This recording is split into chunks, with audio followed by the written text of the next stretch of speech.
Come on!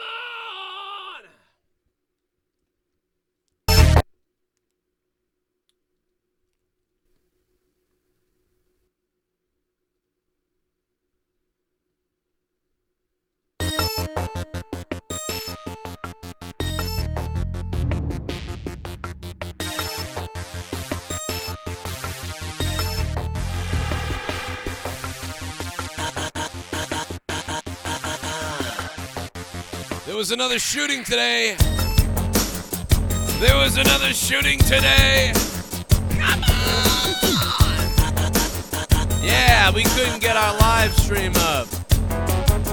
What's up to all the wrestling fans? We have so much wrestling news to talk about and so much shit to talk about. I apologize, my stream, well, it didn't say my stream was down. It actually was telling me I couldn't go live due to potential blah, blah, blah, something about the shooting that's going on and news reports or some kind of something that's going on with Philadelphia that has nothing to do with me and this show and wrestling, and I don't understand, but yeah, just another day in the USA in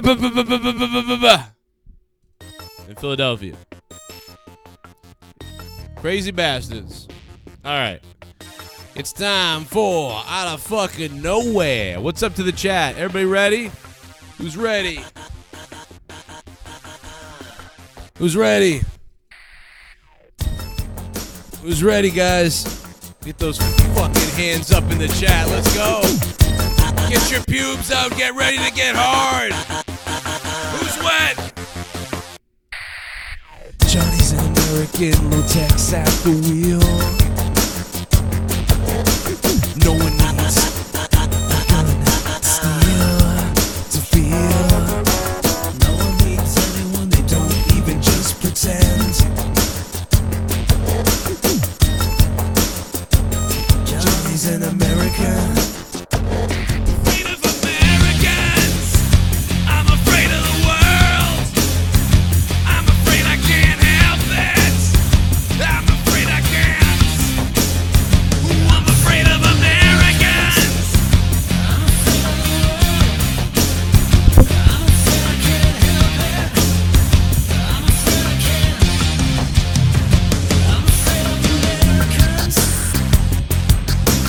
I got my coffee. And I burnt this goddamn coffee tonight. I burnt it. I'm really upset about this. This fucking, now when you burn the coffee, it like congeals into some kind of weird ass fucking monster of a fucking thing. Like, this is all just congealed and shit into bullshit, but whatever.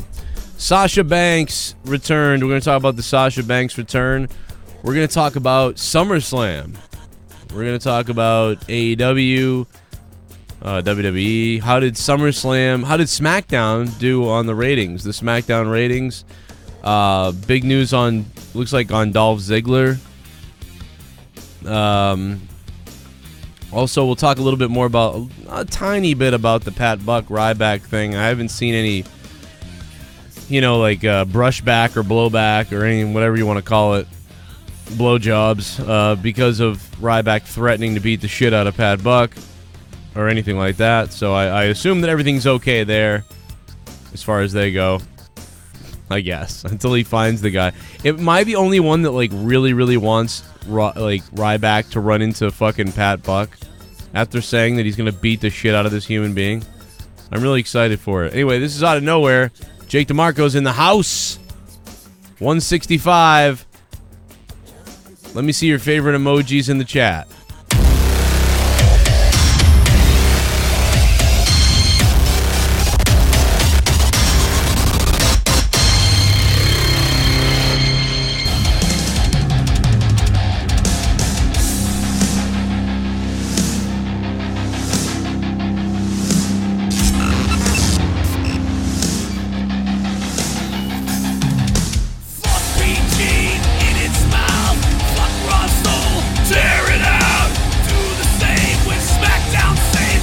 Yeah, motherfucker.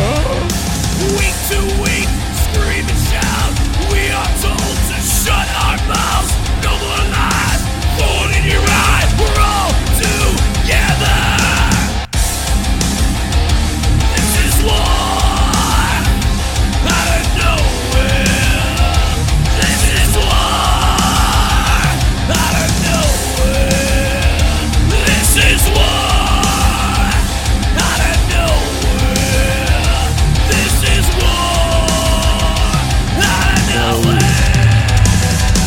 motherfucker.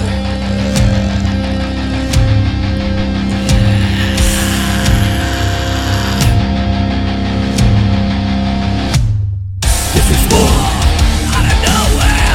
This is war out of nowhere. This is war out of nowhere.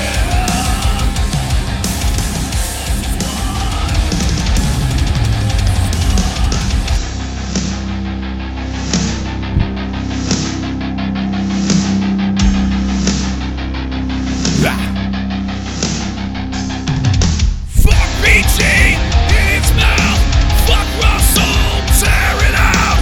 Do the same to SmackDown, same result. I'm just trying to scream as loud as possible because I fucked up my voice last night. And I get this thing where sometimes like it feels like my voice is my like it feels like my throat or my esophagus is like closing in on itself. And I don't know if that's from all the abuse of talking every day and all these podcasts and everything we're doing here. I have no idea, but I know the only way to fix it is to like scream loudly and to just like, and then it like almost clears it out. And I can't even, it's all fucked up right now. It's really fucked up. Let me unmute Jake so I can hear him. Jake, can you hear this? Swallowing helps. Yeah, swallowing, yeah. Well, a little layer of man love, you know, would really Coats the throat. Well, yeah. That's what it is. Yeah, I can hear the sound, so we're off to a good start. So we take one call, then you won't be able to hear them. Maybe, sometimes. So we'll just stay away from calls for a little while. We'll see what happens. Right now it's working, so. Hell yeah, baby. How you feeling, yeah. you sexy little nipple licker? That's right. How I'm you doing feeling? all right. I'm less swollen. You couldn't tell, but Yeah. it was I can crazy see it shit. in your eyes right now. I can see. I can see. My wrists are all puffy, and I'm fat to begin with. So I mean, it's just Yeah, I was like the girl from Willy Wonka, like I said, you know. I can see it though, like in your below your eyes. How your face was swollen before. The pressure made your face red right there. I can see it in awful. your eyes. I can see it in your eyes.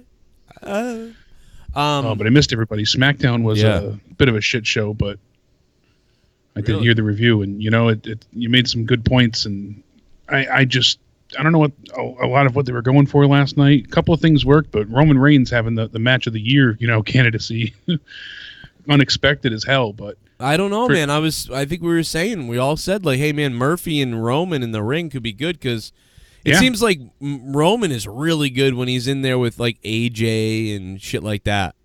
Yeah, he's like I said, he's always been serviceable. He's never been amazing, but you get him with the right guy, and the styles clash, and pun intended, and it works so well.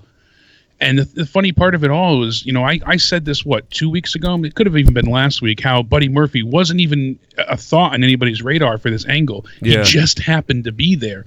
I had still, a few of the usual assholes. They hit me up on Twitter. You don't know that. You're just making shit up. You just want to be a, Mark cocksucking WWE, blah, blah, blah. And it's funny how now you see all the usual like dirt sheet sites saying reason for Buddy Murphy's presence during Roman Reigns' accident revealed. And it just happened to be wrong place, right time kind of idea. It just worked out for him. And I'm like, I've been saying this for weeks now. He was in there as an accident? Yeah, it wasn't a planned thing. I literally said this. Like I said, I think it was 2 out of nowheres ago. You said that it was right just away. a total accident. They didn't intend to involve him, and it was just Reddit and other people seeing his shirt because he was facing the other way. Right. So he was trying to be out of the shot, but they picked up, like sleuth detectives that they are. They picked up the fact that his shirt was, being noticeable, but he wasn't supposed to be involved whatsoever. And his involvement ended up working out the best for him because now he's part of this whole crazy whodunit angle, and he's had some really, good moments and matches. Yeah, I mean, it's kind of like how that was his first official match on SmackDown since the brand split. Yeah, finally. Since April? The brand but we'd split also, happened? you know what, though? we had also been like saying, when are they going to have Buddy Murphy do something? Because we knew that he was going to, we thought that he was going to be involved in some stuff pretty soon. And it took forever. Yeah, it took a while. It took until this. I mean, that's why I think that's why it's hard to tell like what's really planned or not, because it's like I mean, what were they going to do with the guy if this wasn't planned? What the hell were they doing with him? But then again, pretty much there was no plan for him going forward. Yeah, then we'll look at all the other people that there isn't a plan for. Yeah, sadly. So, but I had said it for weeks, and so many people had brought it up. I say so many, but quite a few brought it up to me. No, you don't know what you're talking about. And it's like, every now and again, you know, I usually say, take it with a grain of salt. But this was a guaranteed fact, and I'm glad now you get a little vindication, just like you with, you know, the Ryback situation. Now it comes to light of, oh, Ryback probably had no idea that he was being shopped around with such high prices. But you were told a very high number for him to be on for an interview. Right. And, you know, like I said, you get that vindication. It makes you feel good. So, yeah, it's kind of funny. Well, especially for, like, all the people back when people were, like, well, people still don't care, though. You know, that's the thing that happens is, like, because I still see the people shitting on me about, like, oh, blah, blah, blah. But it's like, the guy, it's like, dude, the guy painted this picture of me, and it's like, you know, you were wrong, Ryback, and now you're shitting on this guy that I was shitting on, telling you there was a problem a couple years ago, and I don't know, people are sick of the Ryback thing. I just think it's funny to always bring it up because he's such a weird dude. Well, especially now because the timing of it was, you know, so succinct that you just mentioned it the other day, and then all this came to light. Yeah, that was the weirdest thing. Was I had no idea. The reason why we found out about this is only because somebody heard my rant and went, Joe, you haven't heard this yet, but listen to this. And so because I went on the rant, someone told me about what he said yesterday. And so this was all happened to be. By the way, Kenny Bolin blocked me on Twitter. Really? Yeah, we were just talking about doing a show together. And then all of a sudden now I'm blocked. Isn't that weird? That's crazy. I was like, yeah, dude, I'll do it. Let's do it. Let's do a thing. You know what, though? He kept... I've been so busy doing all these things that I kept missing him, you know, and he kept saying, and I was like, oh, yeah, I'm going to help you out. And right as I thought I'm going to hit him up right now to really do it right now, let's go, I see I'm blocked. I'm like, what in the fuck? I'm probably the only way to fucking figure out why I'm blocked is probably going to be to listen to his podcast where he's like, if he even brings it up, but I'm sure he will, because what the fuck else is he going to talk about? That little shit-ass Joe Cronin fucking asshole. And that's too bad because you know what sucks about that was when I have him on the show, I was going to ask him about all these things. I was going to ask him about like slandering me and why he did all this stuff. And yeah, just been nice to get some answers. But like just for fun, like not in a bad way. Like I would have explained to him all the bad things I said about him. But I would have asked him like, what the fuck was running through your mind? And probably just say, just shit fucking you, or something like that. He'd probably say. And then I'd be like, oh, okay. But Kenny Bolin, his son is a crazy person. He wants to kill all right-wing people. So that guy, you know, I mean, maybe I don't want to be associated with him, I guess. I mean, I'm not a big fan of the right either, but, you know, kill all the people that don't agree with you, that's kind of fucking crazy. Yeah, no kidding. Like, I remember saying, like, yeah, that's that's funny, like, that's fucked up, that's fucked up, No, really, like, they should all die. Oh. Okay, I mean, like, not all of them? I mean, like, what are you talking about? Yeah, they were, and then they're just weird, man. It was weird. Fucking weird people.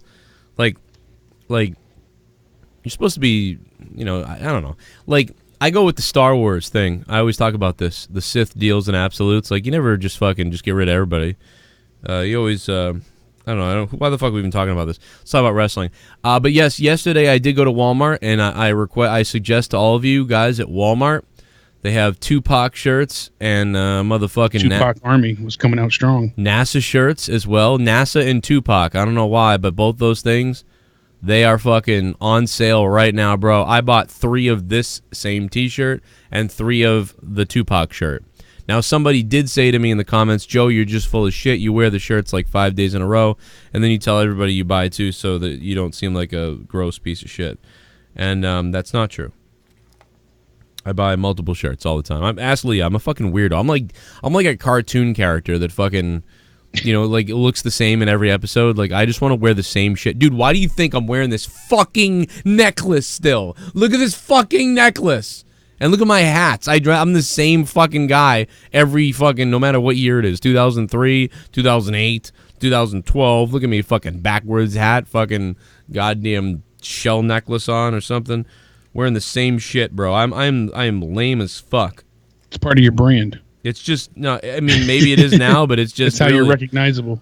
It's just part of like this. I don't want to think about dressing up and shit. Like I just want to, dude. If I could just give me the same 50 shirts, I would love it. Just give me 50 of the same shirt, because if I like it, once I like the shirt, I'm like, yeah, give me 50 of those, so I don't have to go shopping again for like 10 years.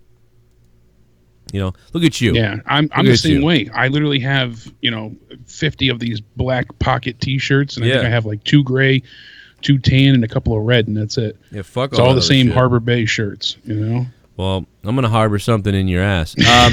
Okay, so Sasha Banks' return. We talked about that. I mean, I was hoping to have Connor here actually, because he's like the one we haven't heard from.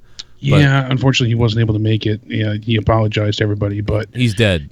Yeah, or we're gonna have to kill him at this point. Well, something's up with him, because he was about to be. He was like, "Let's go," and then all of a sudden, something came up. So yeah, some trouble. So. I was gonna get into the Sasha stuff, but I don't want to. I don't want to beat a dead horse. Daniel Price. I only have one of those Clockwork Orange shirts actually. I may have 2. I think I might have bought 2 of those. But yeah, so I don't want to beat a dead horse with the Sasha thing, because we covered a lot of Sasha the other day. I would rather talk about SmackDown a little bit really quick and just say that I thought SmackDown was the better show of Raw and SmackDown, because I thought SmackDown was more complete. Like, they had decent wrestling matches, and then they tried to progress every story, whereas Raw felt like retarded except for 18 minutes of it. But the 18 minutes on Raw I thought were better than just about anything that happened on SmackDown. So it was weird to me. Like, I don't know. So I understand your point. Like, it was more exciting with the return and what we got on, the one part of Raw. But what do you think was better, Buddy Murphy? I think SmackDown was a better show. Me too, yeah. So you think Roman and Buddy Murphy was better than Gallo? I mean, it's not fair because one match was clearly more rushed, but yeah, Murphy and Reigns, Drew McIntyre, and Cedric. Which one of those matches? I would take the Buddy Murphy Roman match this week. But I think if Cedric Alexander and Drew McIntyre had a little bit more time, they probably would top those two. Because what they did in 8 minutes was awesome. Yeah. It really was. But we kind of seen them do some slight interactions before, whether it be in multi-man tag matches or the start of a match that got derailed. At least with Roman and Buddy Murphy, it was the introduction of these two. We haven't seen them face off before. It was Buddy's first SmackDown televised match, and there was a lot to it. So I think that had a little bit more of an offering for fans. Right. But all in all, I mean, SmackDown, they left you on a cliffhanger yet again, but they did it in such a way where I like cliffhanger endings. I like having, or at least, some type of continuation. You want a reason to tune in week and week out. Problem is, though, yet again, they did that kind of bait and switch with us. They said deliberately I had Daniel Bryan say out loud, I'm going to show you why we're not guilty. They made him say that multiple times. And then at the end of the night, next week, we'll give you our evidence as to why we didn't do it. So they shouldn't have said tonight, or, eventually we'll show you our evidence, things like that. But they do that little bait and switch, that false advertisement angle all the time. We've complained about it. We've criticized it. We've given our critiques. And yeah.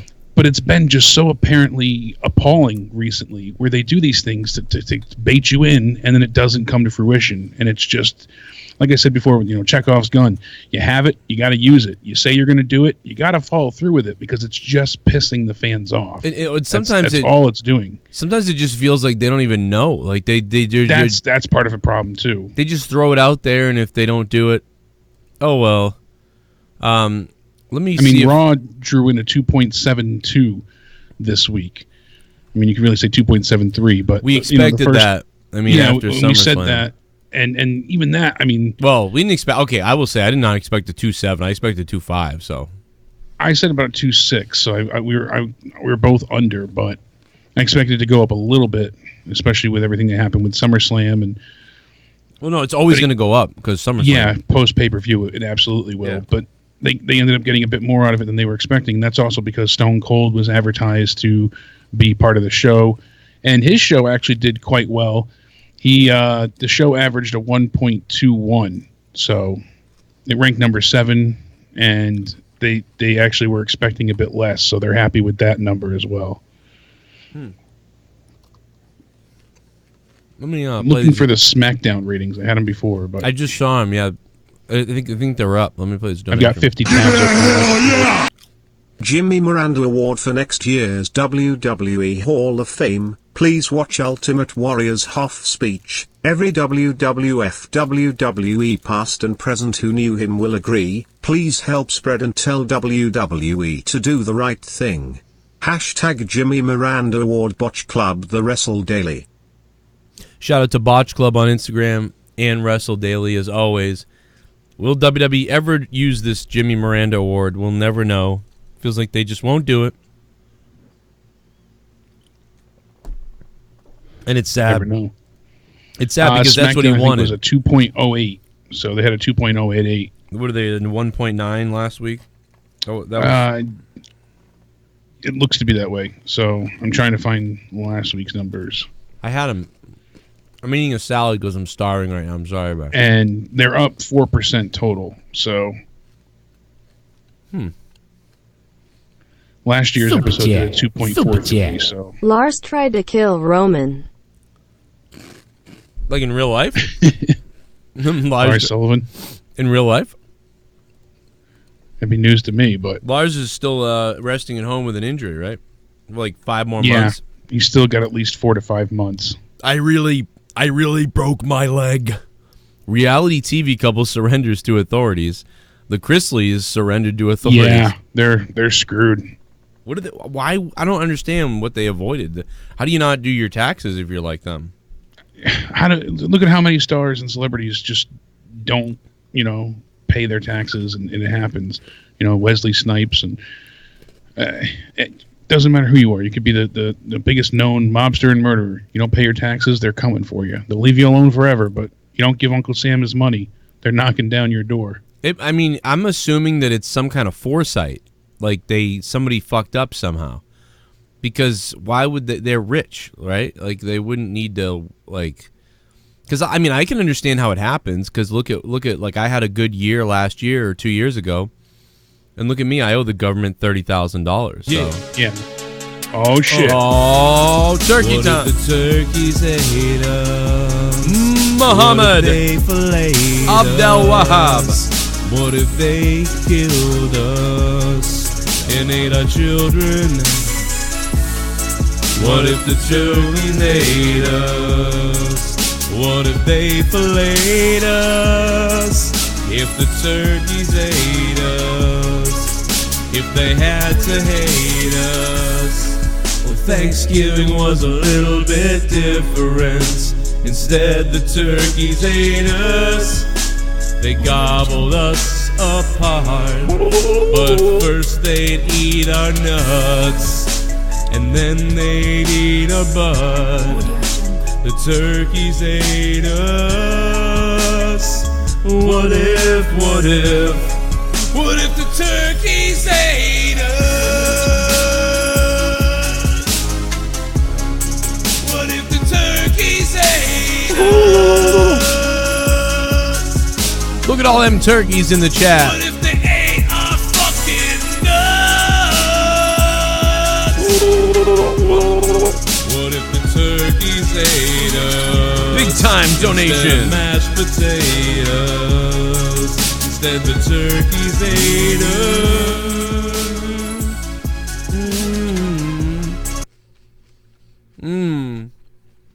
I did it for The Rock, a.k.a. the chat. I can't wait for AEW All Out. NXT UK, New Japan, AEW. Which match are you most excited to see? It's good to see you back, Jake. Muhammad Abdel Wahab. Yeah, buddy. Thank you, Muhammad. Muhammad, thank you for the $29, man. Appreciate that. I'm really looking forward to Jericho and Paige because I'm dying to see which way they go for the championship at All Out.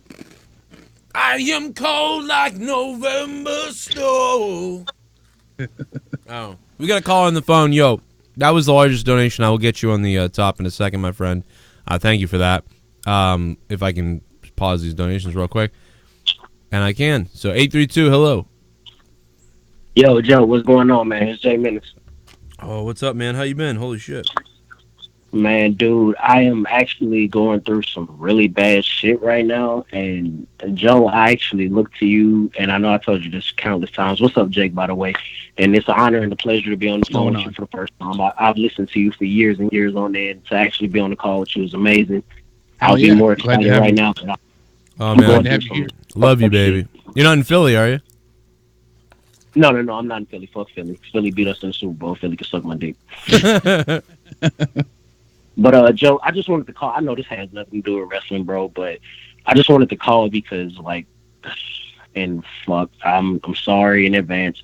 I know this has nothing to do with wrestling, like I said, but like, I just wanted to call and maybe get some advice from you and Jake, because I know you guys have to be more experienced in relationships than I am, bro. Like, I am currently going through some shit with my first, like, real serious girlfriend, to the point where, like, I really do love her. I trust her. I'm with her all the time. But she doesn't trust me. And I've told her the truth countless times, and it's not enough. And now I've gotten to the point where it's like, I've listened to my parents, my family's advice, and it's like, stop responding. Like, she's playing games with you. And she's texted me 9,000 times, called me 300 times, pulled up to the house, rang the doorbell, all kinds of shit. Jesus. And now I'm just at the point now where I'm like, what? Now that I've taken this first step to, like, because basically what I've been told is all of this is supposed to, like, show her, like, you can't just walk over me as a man. You know what I'm saying? Like, I can't allow you to, like, make me try to lie to you to make you feel better. And now I'm in the point now where it's like, what do I do now? And that's why I was calling you, because, like, at this point, I have no fucking hope. How long have you been with her? How long have you been with her? Not that long, 5 months, but that 5 months felt like 5 years. How old is she? She's 20. She's 20? Yeah. Oh, man. Girls are the weirdest, like, before 24. Like, it's not, like, until after 24, you don't really know what they're going to be. And here's the other thing. Like, she must have had some dude just fucking fuck her over or something, like, rip her heart out so many times. Plenty of times, and I know about it, and not to get into too much detail, but right. she's had everything. Like, me and her switched phones for the past pretty much month, and she has every message from every one of her exes dating back to 2015. Right. And she's like, she feels like I'm hiding something from my past, because once I started talking to her and fully committed to her, I deleted everything from every other girl and I cut it off. Right. And I thought that was like a normal thing to do in terms of, hey, I'm with you now. None of this shit from the past means anything to me. So I deleted it. And now that we're together and we're rocking hard, like, it seems like all of these chicks are just popping up out the woodwork. And it's like, I can't get her to understand, like, if I didn't want to be with you, I wouldn't. If I wasn't committed to you, I wouldn't be here. I wouldn't be. Is anything happening? Is anything happening, like, where a girl is showing up or, like, something like that?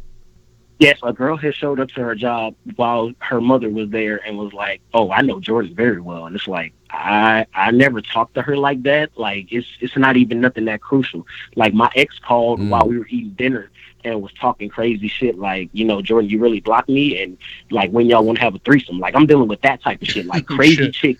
Let's throw it back on her. Now, she's had my phone for a month, Joe. Like, I haven't had my phone, so I haven't instigated any of this shit. Yeah, all these things, everything is working against you because, number one, she's young. Number two, something happened to her with a different guy before. Number three, you're a black guy, right? Yes, sir. Society is going to tell her, like, black men cheat, like, that's all they do. Black guys cheat, they don't know dads, blah, blah, blah. So you've got that working against you, too, that she's grown up with that. I mean, I know that's not a big deal, but it's in the background of society. So, like, that's built into her head, too. So all these things are built into her head, like, oh, guys, not even black guys, but just guys in general cheat. But then there's the stereotype, too. So you throw that all together, and it's like, that's in her head. Plus, she was cheated on. I'm sorry to cut you off, sir, but what hurts me the most is the fact that I've done everything for this girl. Like, I hopped on public transportation, a bus, something I've never done in my life, to drive 3 hours to go see her in school. I've given her thousands and thousands of dollars. I've taken care of her family. I've paid her bills for her. Like, I've just done things that, to my knowledge, a man who loves a woman and can do, should do. I've done all of it. Bro. And it's like, I'm getting to the point now where it's not enough, and it hurts me so bad because I don't know what to do. Like, this is my first time ever being in this situation. I don't know how to handle this. I don't know how to go forward.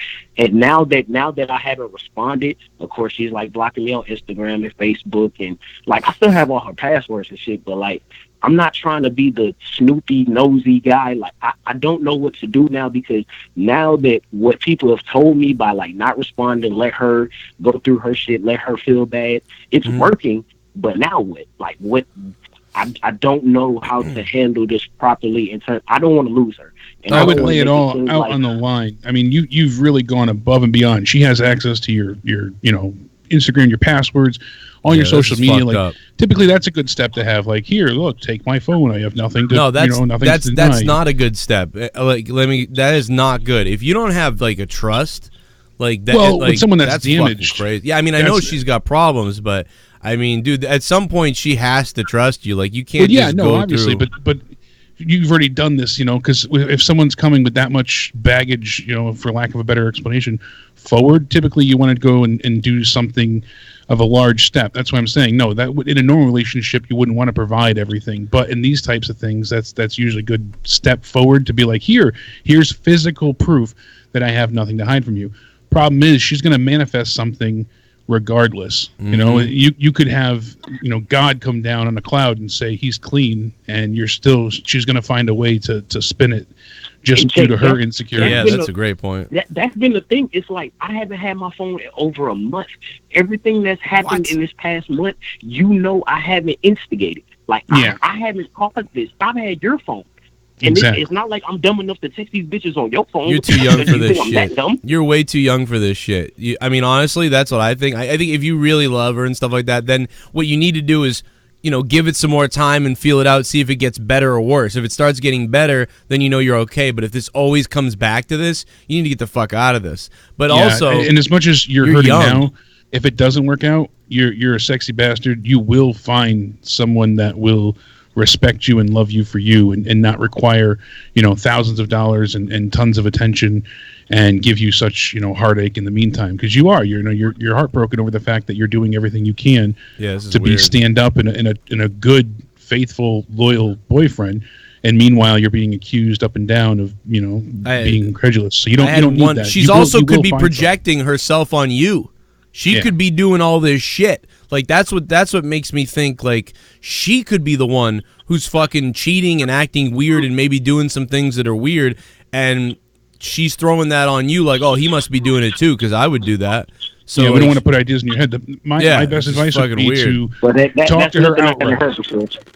Go up to her and give her not an ultimatum of sorts, but that's really what I would do personally, is just tell her, hey, I've done so much for you, and long story short, I've been there for you. I've done everything. I've sacrificed so much. If you don't want to give me, the benefit of the doubt, if you don't want to trust me, then I can't be with you anymore. Simple as that. And see what she says. And if she can't handle it, then cut ties and just know that you tried. You did nothing wrong. And eventually you will find someone that will be your equal.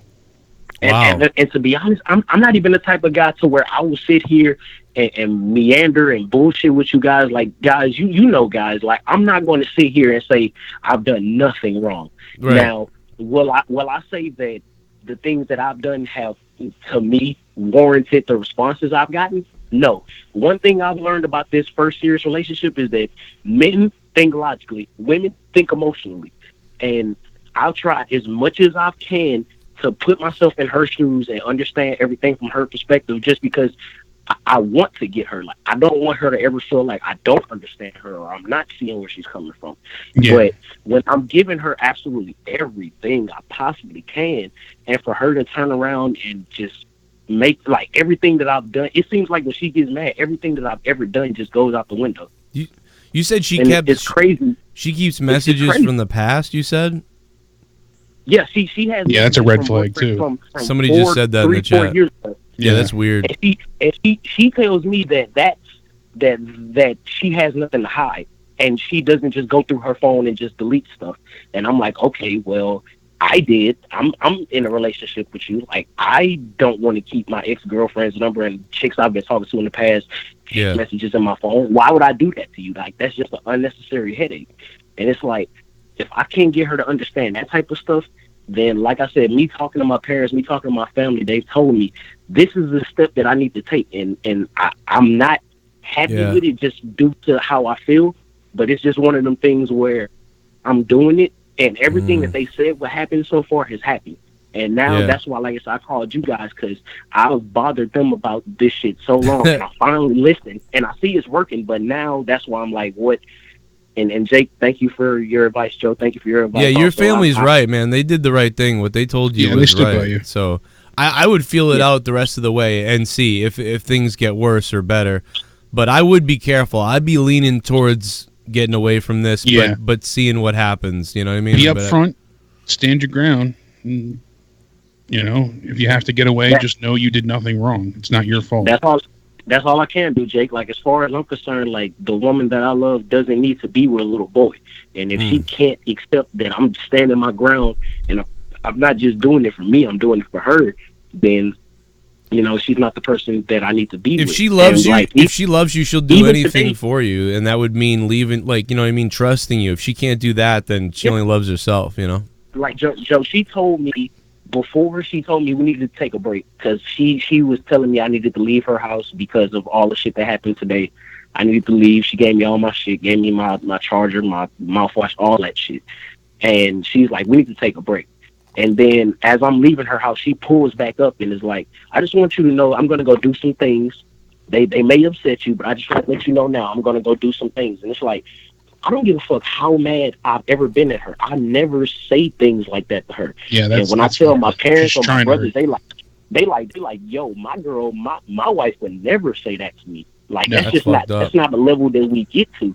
And hearing that makes me tell her to fuck off even more. Honestly. That's weird, dude. That's bizarre. I mean, normal Jordan would do that, but Jordan in love doesn't want to do. Jordan in love, I don't want to say things that hurt her. You know what though, too? But you know what? She doesn't like. Use my wife as an example. Like Leah, when Leah gets mad at me, she says the most horrific shit you've ever heard. If anybody, Joe, she told you to go suck your own dick. Trust me, I was there. You're right. But dude, off air, she said some horrific shit that if anybody else like knew about, like I've told Bailey, and he's like, "What the fuck?"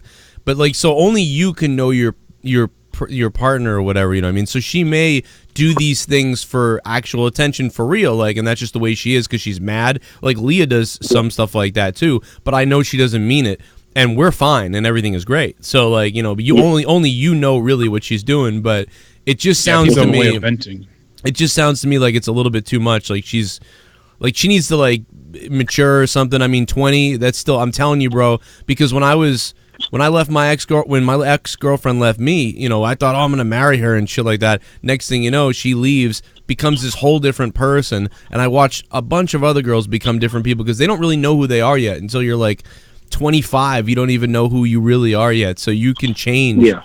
So I don't know, just be careful. I wouldn't man, I don't know if I'd roll the red carpet like you've done for her, but it could pay off. So it's going to depend how much you love her. If you love her that much, you're going to stick with her longer. But just don't stay with this. Just, you know what I mean? Like, if it gets worse, don't keep going with this. Get the fuck out of this. Like, if it gets worse. That's what I think. Yeah. Damn straight. Yeah. Well, I don't mean to take up too much of you guys' time with my sob story. Hey, shout out to everybody that's listening and watching right now. Shout out to Jake once again. Thank you. It's been an honor to just hear your voice and be able to interact with you on the phone. Joe, as always, you know I love you. As far as Patreon goes, I haven't been a $25 patron like I normally am, but that's because I've been trying to help her pay her rent to go to college, and it's just That's it. Now she's getting in the way of your patron to me. Fuck her, dump her. Get the fuck rid of her. Fucking throw her off a bridge. No, I'm just Hey, look, one thing I will say, and it's the honest to God truth. Everybody in the chat, listen to me. This is real life shit. Hey, look, women may come and go, but Joe Cronin will always be there. Yeah, women may come and go, but Joe always comes. All right, thanks, man, for the call, Nick. Hit me up if you ever need to, man. It's all good. Let us know how this works out. I've been there so much, bro. It's crazy. Back in the day, luckily I've been with Leah 12 years now. I haven't had to worry about any of that shit anymore, pretty much. But yeah, right. Jesus. Courtney will hold one hell of a grudge, but that was I out don't of hold nowhere. on to any of my ex's messages. I just have my exes in the basement. So. Yeah, I'll get some videos of my exes. That's it. Yeah, it's a rough situation to be in, though. Yeah, that was out of nowhere, bro. That was out of nowhere. Hey. I don't mind when gotta change it up every now and again. I don't mind when on the wrestling show people bring up non-wrestling stuff. I just hate when on the non-wrestling shows people bring wrestling up. Yeah, so that's like not bad. The other night, like something about Undisputed Era, and I thought you were gonna explode. Oh, dude, as people are like, "Hey, do you think they're gonna put the belts on them all the next pay?" And I was like, "Oh my god, bro! If they didn't do it this one, I don't like. Are you kidding me? I almost shot myself." Super Spaz Phoenix, baby. Party. What up, Spaz? Kofi's kids get sick of being part of the Kofi agenda. Kick him in the junk. Cost him the title, then the kids and the mom go home with Daddy Orton. Daddy Orton. No, it'd be better if it was Samoa Joe then, because everybody knows Randy has a wife and kids and shit. But Samoa Joe, Daddy's home. Spaz Phoenix, thanks for the $5, man. This fucking salad is the shit. Hell yeah. I'm gonna wait for a few minutes before we take another call because that was a heavy one. What is this love line? Like, what the hell's going on? It's 1997. That's what I wanted to start to begin with. That's why I opened up the Twitter for Unapologetic and Completely Random, and I did like one test show of it. And then another channel popped up that happened to Unapologetic. Like, shut up and bend TJ over. show. I had the trademark for that. Oh my for god, ages. don't finish it. Please don't finish it. I'm gonna finish it.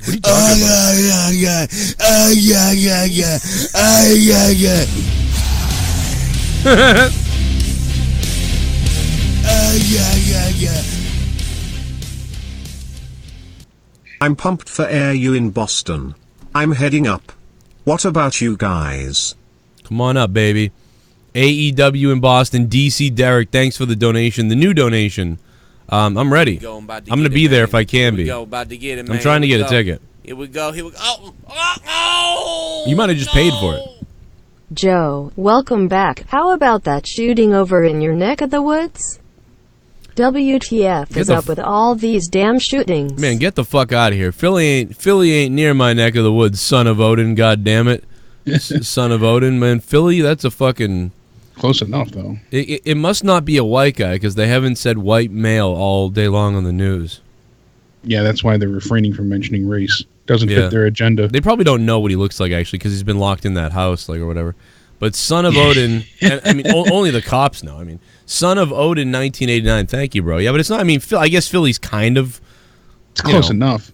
5 hours, yeah, see, 6 hours Holy drive. Moly Donut Shop remembers. He said Jake's Unapologetic show was lit. He was drunk as fuck one night. Yeah.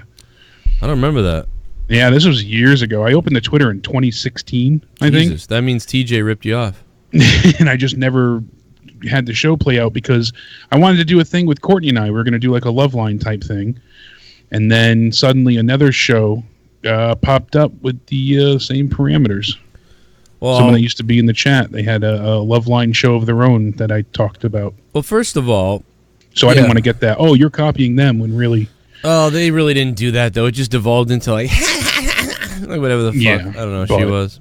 Yeah, I remember. Yeah, we used to do that with... me and Troy kind of did that years ago. But I don't know what we were doing because we didn't know what the fuck we were doing. So it was really stupid. But, I just wanted an excuse to do something with Courtney. And then yeah.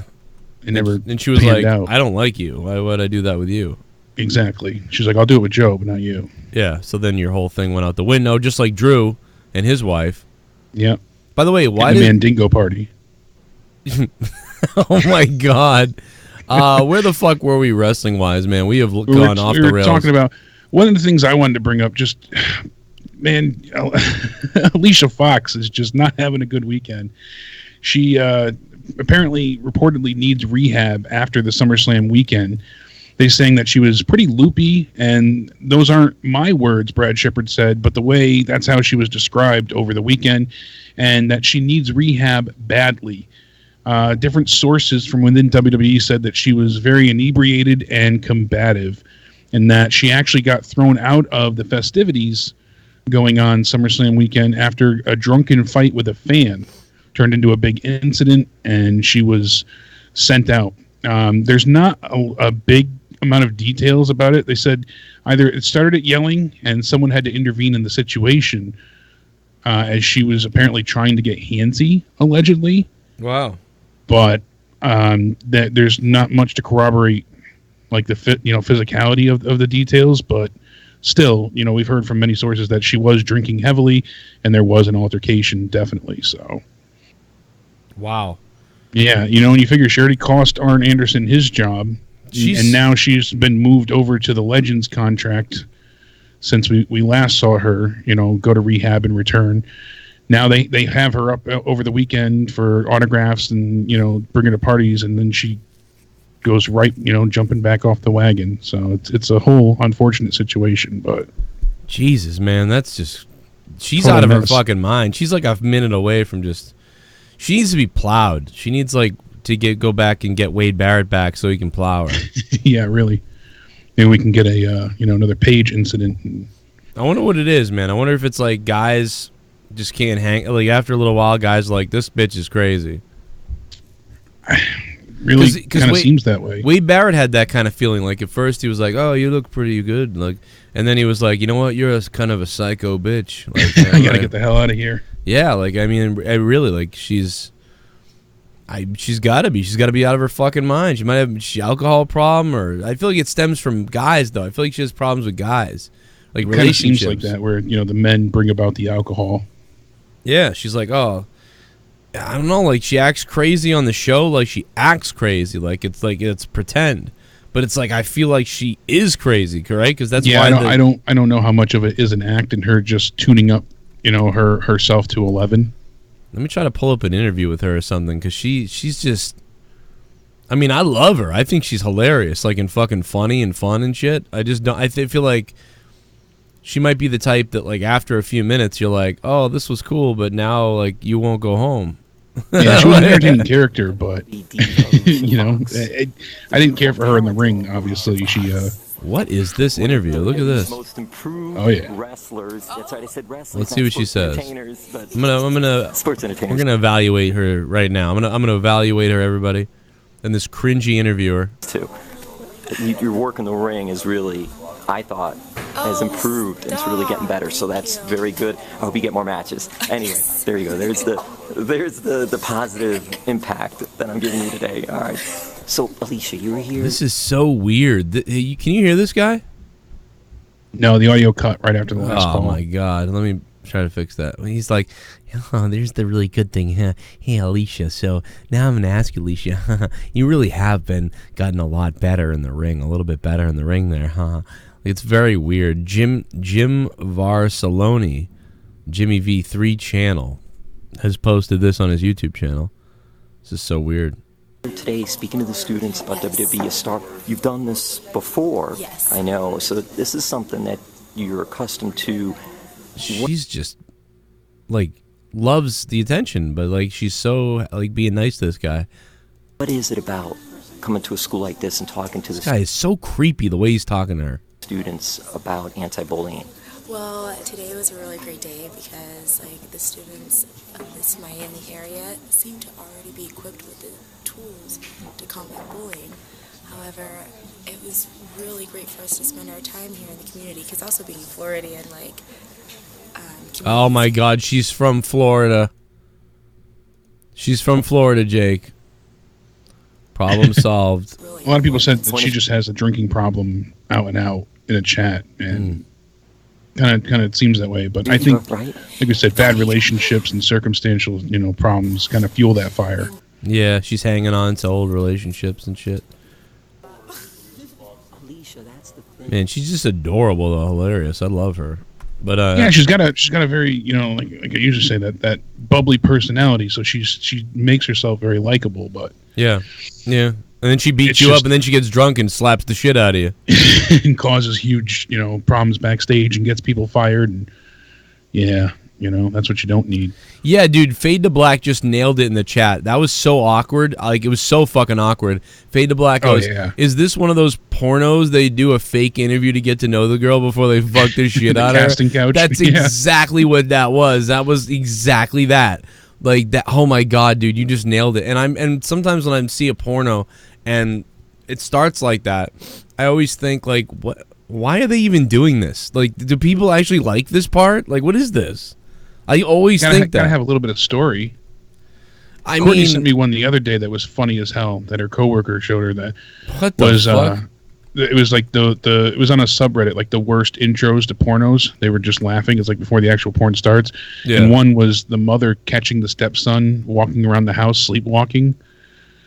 So she constantly, like, you know, catches him just walking around naked sleepwalking, and she's, you know, all these perilous positions of her trying to, like, get him to stop sleepwalking. And they're like, well, you can't wake him. So she's just, you know, sleeping with him around the house while he's just sleepwalking into her. It's fucking shit's hilarious. What the hell? It's so funny. Oh my God, it's dude. So poorly acted. Oh, it's great. Dude, it's like... My daughter won't sleep either. Like, Leah's just messaging me like, she won't go to bed. Yeah, that's where you get those Benadryl gummies. I told her take shit away from her. Like, do this, that, and she can't. Yeah. I need advice on my kid. All my other kids go to bed. They're like, oh, it's sleep time. All right, goodbye. My daughter's like, fuck you. I'm not going to bed. Danny was always difficult to get to fall asleep. She'd stay asleep, but... Well, the thing is, Brenna comes down like, hey, look what I just found. And you're like, what are you doing? Go to bed. Like, why are you awake? Yeah, like, you'll, like, 2 and minutes that's after ago. You spend X amount of time trying to put her to sleep in the first place. Yeah. And you're like, 2 minutes ago, I told you I was taking, like, all your toys away if you come down. Now you come down like, hey, look what I just found. Kind of reminds me of Alicia Fox. Like, I mean, that's what it's exactly what I think of. Like, so that's what made me think of that. But, so Leah's upstairs, like, having a tug-of-war contest. Top donator, Muhammad Abdel Wahab. Thank you for the 29. And let's play some more donations. They're coming in now. Duct tape her in the bed. I mean, something. I don't know. This dude getting playing bulls and that. This guy's getting played. I mean, I feel that way too, Gio. I didn't want to come too hard with that because I think he does like her, and for all we know, it might not be that bad. He genuinely cares, yeah. Yeah, it might not be that bad. She's going to school, and he's paying for her to go to school. And breaking news, Matt, the Misfit says Edge was cleared to wrestle in the chat. I told you guys this the other day, and people told me I was crazy. But I didn't. I said I just didn't see anything on it, like, officially. I said that'd be great, but swear to God, we talked about it. Anything. We talked about it like a month ago or something. Yeah, you had brought it up originally, and I was like, that would be awesome, but yeah, I man, just hadn't heard anything on my end. That's all I had, you know, made note of. I said that would be great. I was there when he announced his retirement suddenly in Bridgeport, crying my eyes out. You know, it was like we just saw him wrestle the night before at the pay-per-view, and then the next night he's saying he can't be a partner anymore. It's so weird, man. A girl can't even have my phone for 1 second, rolling on the floor laughing. A girl can't even have my phone for 1 second. Yeah, Gio. Well, that sounded fucked up. To be honest, man. The passwords, the phones, like all that stuff, man. Like I know that. Like I mean, I didn't want to go too hard, but I'm telling him he's on the edge of like where he needs to get out of that shit with that girl. He's really getting close to it, you know. She needs to start backing off and become normal, or you want to deal with crazy your whole life. And that's the type of thing where like they'll cheat on you then, and then they'll blame you somehow. Exactly. Like I said, she'll find a way to spin it. Mm-hmm. You made me do this because all your flirting and everything, and I felt self-conscious, and so I had to go get fucked by this other guy. Like, what the fuck are you talking about? Sounds like a borderline personality disorder, like a BPD case. And yeah. Typically, if you're dealing with someone that has those type of issues, you know, you give them something. But getting played, dude. Reverse psychology. Yeah, kind of seems like, you know, he's just benefiting her because he's paying for her to go to school and helping her out with bills. And why does she have his phone if he has her phone? Kind of idea. And yeah, I couldn't even imagine. Leah doesn't. Like you said, in a normal relationship, you shouldn't have those obstacles to overcome. But if someone has been through a bunch of bad relationships or dealt with being like, usually if it's someone sexually abused or, you know, there's a lot of circumstances, but someone has an issue like that with trust that's that severe. If you make an attempt that's, you know, grandiose in scale, it does help the relationship. So if you did say like, here's my password, you know, you shouldn't normally have to do these things, but you kind of like quell those worries and fears. Yeah. Typically it does help, but to me, it doesn't sound like that. This just sounds like she's, you know, mischievously trying like you're to monitoring benefit it. from him. Like if you want to say here you go take a look, that's different. But if you want to say like here, always check Jake and Joe are the boys. Let's go get Connor. The boys, baby. Let's go get him. Let's go rescue him from his fucking family. Fuck Connor. Fuck your family, Connor. Let's get him. Let's go get him, Jake. Drag him down here. He's only 45 minutes away, or he's an hour away from me now. I'm going to go get Connor, drag him on the show, get him away from his family who hates him anyway, and we'll just do this stream. No, he's got a great family and a kid and everything. A couple. He's trying to catch up to me. But, you know, he can't plant the seed quite like Joe Cronin planted the seed, baby. All right, tell homeboy after I'm finished with her, I'll send her back to him. Glenn White says in the chat. Jesus, Jesus. He'll straighten her out. And yeah, everything we see, I don't see anything like concrete official saying he's back with Edge. Party. That was the story. Like Vince didn't even want him to do that. Joe and Jake's Love Advice channel. Do you have time? We can do it, Ryan S. We can do it. It's a separate channel, but I don't think Jake has the time. But we can do it. Make it work. I've been sort of doing it on Monetize This, but you know, call Monetize you've done quite a few calls now. I mean, it is. Yeah, the story was Vince didn't want him to do it, and then that's when you brought up he was cleared, and I was like, you know, I just hadn't heard anything official. Wrestling Observer newsletter said the Edge was cleared to make his return Sunday night, but right now this is just being seen as a one-off, and there are no future plans. It says for the Rated R Superstar. And I heard he got cleared by his people too. Like I don't know if he got cleared by WWE. Yeah, because the cervical spinal stenosis, you know, that would leave you at a chance for being paralyzed if he takes a bump. Well, I mean, so he's similar to Sheamus. Sheamus wrestled for 2 years now since we heard he had it. Yeah. Oh shit! Somebody suck him off. Somebody suck him off. Suck. Somebody suck him off. Somebody suck him off. Suck me off. Raw didn't give me AIDS, but Sasha Banks sure could. Yowie wowie. Il Superman tongue that fat pussy and play with those nipples Pete Dunne style. Wow. Let me in that Firefly cunt house. God damn it. MAYIN DJINN. Yeah, damn. The MAYIN DJINN Abaddon. Thanks for the $7. I appreciate that. The MAYIN is here. House. Yeah, I like the Yowie Wowie, man. The Bray Wyatt shit, it's all sold out. All Bray Wyatt shit is fucking sold out, I believe. Yeah, he has a 200% increase in sales himself. Here we go, about to get it, man. Here we go. It's on, baby. Here we go. Oh, Son of Odin. Oh, no. What up, son? She's gotta be good in bed, though. The crazy ones always are. Winking face. That's a great point, Son of Odin. She might be just whacked out in bed. That's just like, oh my god, fuck. Like, it's just crazy. Like, so, like, you won't get that again if you leave her, but... That, you know, but I don't know. I will tell you what I would do. I mean, I'm not telling you what he should do, but I'd be the fuck out of that. I'd be like, fuck you. Look at my fucking phone. Fuck you. Yeah, see, I'd be the doormat and getting abused over and over. You know what I'd do? I'd go out. I'd tell her that we're breaking up, and I'd leave. Then I'd go out and bang some crazy chick, and I'd videotape it. And then I'd come back the next day, and I'd be like, I was just kidding. All right, let's get back together. Hey, check my phone. Boom, boom, boom, boom. And then she kills you. Then she left eyes your house. Alicia Fox in that interview reminds me of a girl I know, who drinks way too often. Oh well, would still get her pregnant. And yeah, that interview guy was creepy. Yeah, that was terrifying, dude. That guy was like about to kill her and eat her, maybe. He was sound like a white guy, so he definitely would eat her. It sounded like they weren't supposed to have that interview with both of them whispering. Yeah. That's what made it even creepier. Like, she wasn't just being quiet either. Like, he was initially. Yeah. I mean, that was really unsettling. And she looked like this, like she was like rubbing her hair like this. Oh my god, it was totally one of those like before fucking porno videos. Like, it was so weird. Well, can we go back to this for a second? It's so bizarre. A few things, you know.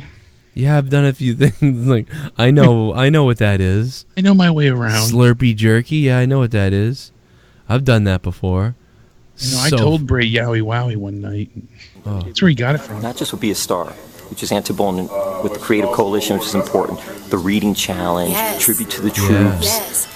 I can go on and on. Yes. Susan B. Coleman, that's right, with the pink shirts and everything, right? And all. What is this? This is so fucking weird. I just randomly typed in to get an interview to see what she's like, and we get this fucking terrifying thing that's 5 minutes long. This company, when you're first getting into it, am I wrong to say that you don't really know all the things that are going on? And then once you get into it, there's just so much more than what you see on TV. Yeah, absolutely. like anything else. Like, what the fuck is this guy's question? I think as superstars, like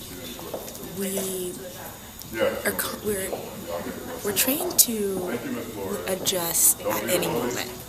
I mean, whether it being TV Or you're talking to some pedophile guy like this. cut off your match, live TV, speaking to 1,000 kids, 50,000 kids. So too, I've been able to like peel back a few layers of myself. Like, What the fuck, dude? This is the weirdest thing. That is so weird. That is the weirdest thing. I love her though, but it's the weirdest thing. Like, A few people say they'd buy her premium Snapchat. Yeah, I bet. I would, dude. I'd actually. It's weird. I'd pay to just talk to her. She's so weird. Something about her, man. I don't know what it is. Like, I would just, like, her talking right there. I would like pay to tell her my problems and shit. Like, if when she gets out of WWE and she needs a career or something, she should just be like a person who talks to you on Skype, like for like $50 a minute. Like, she'd probably kill. I mean, maybe $50 is crazy, but like $8 a minute. $8 a minute. You're not far off. Vincent has me laughing because he's like, I'm practicing. Yeah, I'm practicing. You want me to practice? That's $400 an hour. She could do it. She could do it. 400 times 8, make $3,200 a day. Yeah, people, therapists charge roughly about that. Yeah, she could make her WWE salary, but she'd have to work 8 hours a day. But god damn, that is weird as shit. She can throw in some bonuses for tips. Yeah, like if you talk to her topless, I'm sure there's a way. Sex operator voice, definitely, but just so like weird, like so flirty and comforting. But yet, I don't know, I can't even explain it. I mean, maybe I'm just being a creepy dude, but like just like the guy in the video. But yeah, something's up with her. Like, that's so weird. I can't even deal with that. Daniel says the porn's called In Alicia's Foxhole. Oh, Alicia's Foxhole. Yeah, she'd be a good voiceover actor. Yeah, she should get on Chatterbait. That's a good idea. Get her on Chatterbait. Alicia Fox and Bray Wyatt tag team. That'd be great. Yeah, that's chaos. Yeah, great. So Bray Wyatt can cheat on another woman and have another kid with a different person? Great. Plus, JoJo's all like, she's too quiet and shit, Alicia's just reserved out there fucking wilding out all over the place. Going crazy. Chatterbait needs her. Interesting little tidbits about some of the latest salaries that have come to light. Here we go. And Brock Lesnar signed a 12-month licensing and image rights contract for $500,000. So he's getting his $12 million essentially per year, but he's got an imaging and rights contract now for $500,000 for them to use his likeness for whatever it is, merchandising, gimmick stuff, video games, and then advertising, and then some. Then he gets $100,000 per appearance, $500,000 per pay-per-view, and $1.5 million per Saudi show. That expires May of 2020. Hot damn. Oh my God. AJ Styles is getting 5 years, $1.5 million per year. So that doubles his last deal. And he gets bonuses unspecified. He's only doing 150 dates on years 1 and 2. And then years 3, 4, and 5, he only has to do 100 dates a year. And the dates do not have to be distributed evenly. So he can go ahead and change things around and only show up at certain shows if he'd like. It doesn't have to be concurrent, and he can choose when. Wow. That deal doesn't expire till April of 2024. Some of the bonuses I heard for him was... He's one of the hottest guys. I mean, he's the top 10 guys in the company. Top 5. Here we go. Oh, my bad. Let me pause this. Here we go. Oh! Glorious Eugene. Oh, yeah. Tommy should wear his clown mask, knock on Crystal's cooch, and let me in. Oh, my God. That reminds me, real quick plug before Jake continues. Monetize this Friday. It's been 2 months since the belt has been on the line, but finally, championship night this Friday night over on my other YouTube channel, Corrupted Nation. It's going to be a fucking brawl and a party. This may be the last time that the belt is ever on the line. This could be the last championship night ever. I will decide at the very end of the night. But the belt is on the line. It's in Canada. what is going to happen, man. This is going to be huge. So be there for championship night. It's been 2 months. S.Dollar is the champ. Who is going to win the monetize this championship, possibly for the last time? Okay, that is my promo for this Friday night at 11 p.m. Eastern Time on Corrupted Nation YouTube channel. Watch for free. It's going to be crazy. Jake, okay, I'm sorry, continue. So AJ Styles. Yeah, no. So AJ Styles also, because the standard is 180 dates per year when they sign a contract. Mm-hmm. That's performing, and each night counts as one. Even if there's multiple shows in a day and night, it still only counts as one performance day. So you got to keep that in mind too. Like if they had a house show earlier in the day, like when they do the European tours, right, and like Raw or something at night, two appearances. Still only counts as that's only one appearance. It's one. Okay, wow. Because it's daily. Yeah, so that's something to keep in mind. Now, also for AJ, he held out signing his deal till he knew that Gallows and Anderson would be re-signed as well. They weren't going to re-sign the Good Brothers, and he made it like an absolute demand that the only way he would re-sign, because he knew they wanted him, they didn't want him going elsewhere. They were kind of in a rock and a hard place. He said, I'll only re-sign if they get a pay increase and you give them the same time frame that I get. Wow. So AJ's deal expires April 2024, right after that year's WrestleMania. Same with Luke Gallows and Carl Anderson. Their deal expires April 2024. They re-signed for 5 years as well. They got a $200,000 pay raise each. So now they're making $700,000 per year. Hell yeah. Plus bonuses, it says. I like to hear that. They got kids, man. I like to hear about that. Give those daddies money. AJ also has other bonuses in store for him as well. There's a Saudi payday, but that hasn't been specified. Braun Strowman was re-signed for 4 years and a guaranteed $1.2 million per year, plus merchandising rights. So he gets a bonus when his merchandise sales reach over a certain percentage. Here's millions of dollars for being a fucking idiot. Yeah, for being the next big show. That's it, Yeah. It was funny, too, because, we didn't really discuss it much that night, but when he came out on Raw, when we heard his name, or his roar, I should say, and you hear, bro, you don't know if he's coming out as a heel or a face. You don't know which way to expect him to be. I mean, when he handed Seth the belt after saving Seth, he could have easily turned around and laid him out, and it wouldn't have been out of the realm of believability. It wouldn't have been unpredictable. I thought of that, but I went in my head. I was like, "Oh no, this is a put over. Here it comes!" Like Vince loves it definitely was bullshit. to put over Seth. But you're right. He could have done something. Going for. But easily he could have, been the next big show with the little switch in the back, go from good to bad by whatever the way they decide to flip it. It's like the Krusty doll, Thank God that didn't happen, because I would have been like, that would have been ridiculous. But his doesn't expire till July 2023. Daniel Bryan's got 3 years, $1 million per year plus bonuses. He only has to serve 120 dates per year. Like I said, the standard is 180, and his expires 2021 in September. Now there's a guy who is worth it, because he's been awesome. Now, one thing that I do find most interesting out of everybody here is Becky Lynch. She renegotiated her contract and added on 5 years onto her deal that she originally signed in July 2018. So she was originally getting $200,000 per year. That was it. Wait, what? Say it again? Becky Lynch was only getting $200,000 per year. Okay. Then last year, July 2018, she had her deal set and moved up to $500,000. And she basically bartered with WWE because she found out how much Ronda Rousey was making and how much Charlotte was making. Charlotte was making a good deal more than her. And she kind of argued with them back and forth. And she signed a 5-year deal last year, but she renegotiated it to now she's getting $1 million per year. So this equals the deal that they gave Charlotte Flair in April of 2016 and the deal they gave in Ronda in 2018.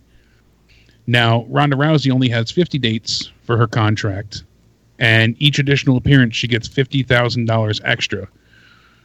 Now, Becky Lynch also has bonuses set up in hers, but it doesn't expire till July 2023. So she's getting $1 million per year. So she's on par with Charlotte Flair and Ronda Rousey. What about Sasha? We don't know where she's at. We know she signed something. I have the most recent on the next page. So Nakamura re-signed for 3 more years for the same salary of $750,000. His expires April 2022. The Usos re-signed for 5 years at the same rate as Nakamura, $750,000 million a piece. So they got a $350,000 pay raise. Wow. They were getting $450 each. Now they're getting $750. Nakamura and that doesn't got expire screwed until May 2024. Nakamura's screwed.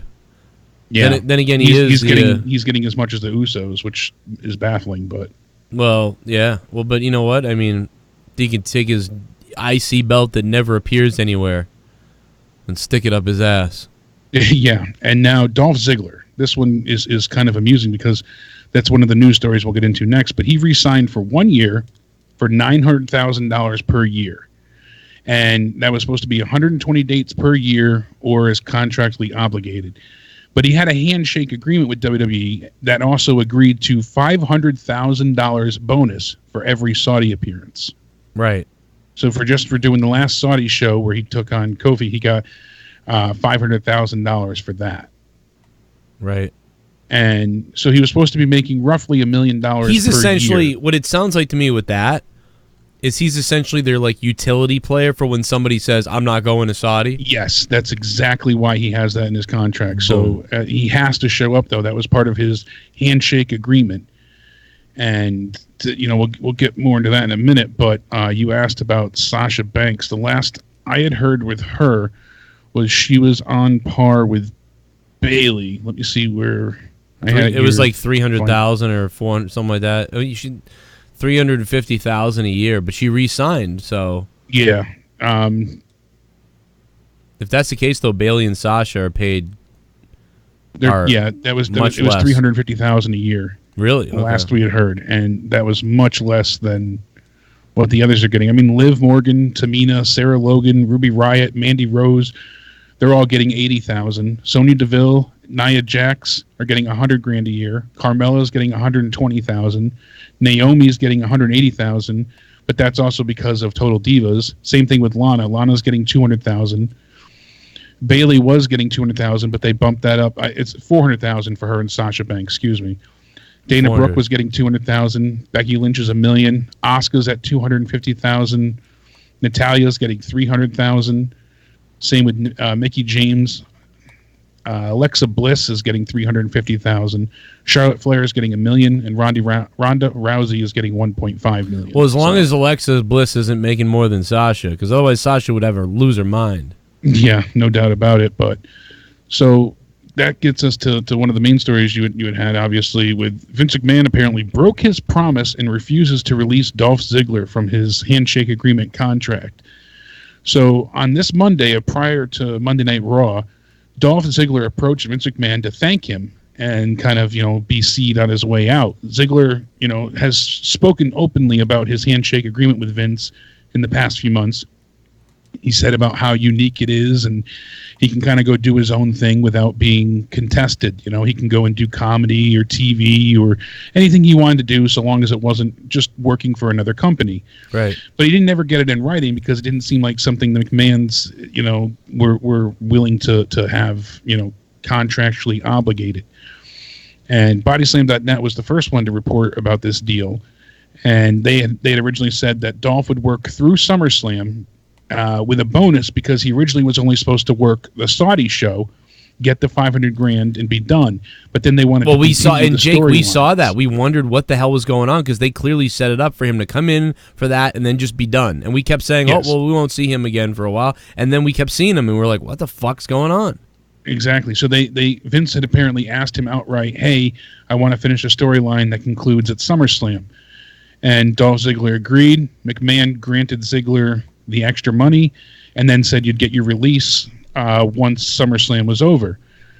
But didn't work out like Ziggler thought it would. So Vince had told Dolph that he could not let him out of his deal, and that he would rather just pay him to stay home than to be able to go elsewhere.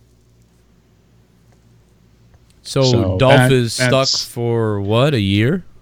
I think it was because the problem is that the way this works, I'm trying to find an end date, but I'm not seeing anything at this point because he had re-signed not long ago, but I don't know. You're right. He signed a big thing, I thought, a while ago. Yeah, it was a long. So contract. why would he think he could get released? I mean, I'm confused, I guess. Yeah, I am as well. And that's why I guess they had agreed to change his contract because he wanted to leave a while ago and this was discussed. Yeah. So I thought it was a year and then he would re-sign each time, but I guess that's not the case. Yeah, we're missing something here, and who knows? Which is what's baffling to me because you've seen so many people, say, but obviously if he had X amount of time left on his contract, he would know that he wouldn't be able to leave. So Vince must have just kind of said, "Hey, this is what we've got in the time frame.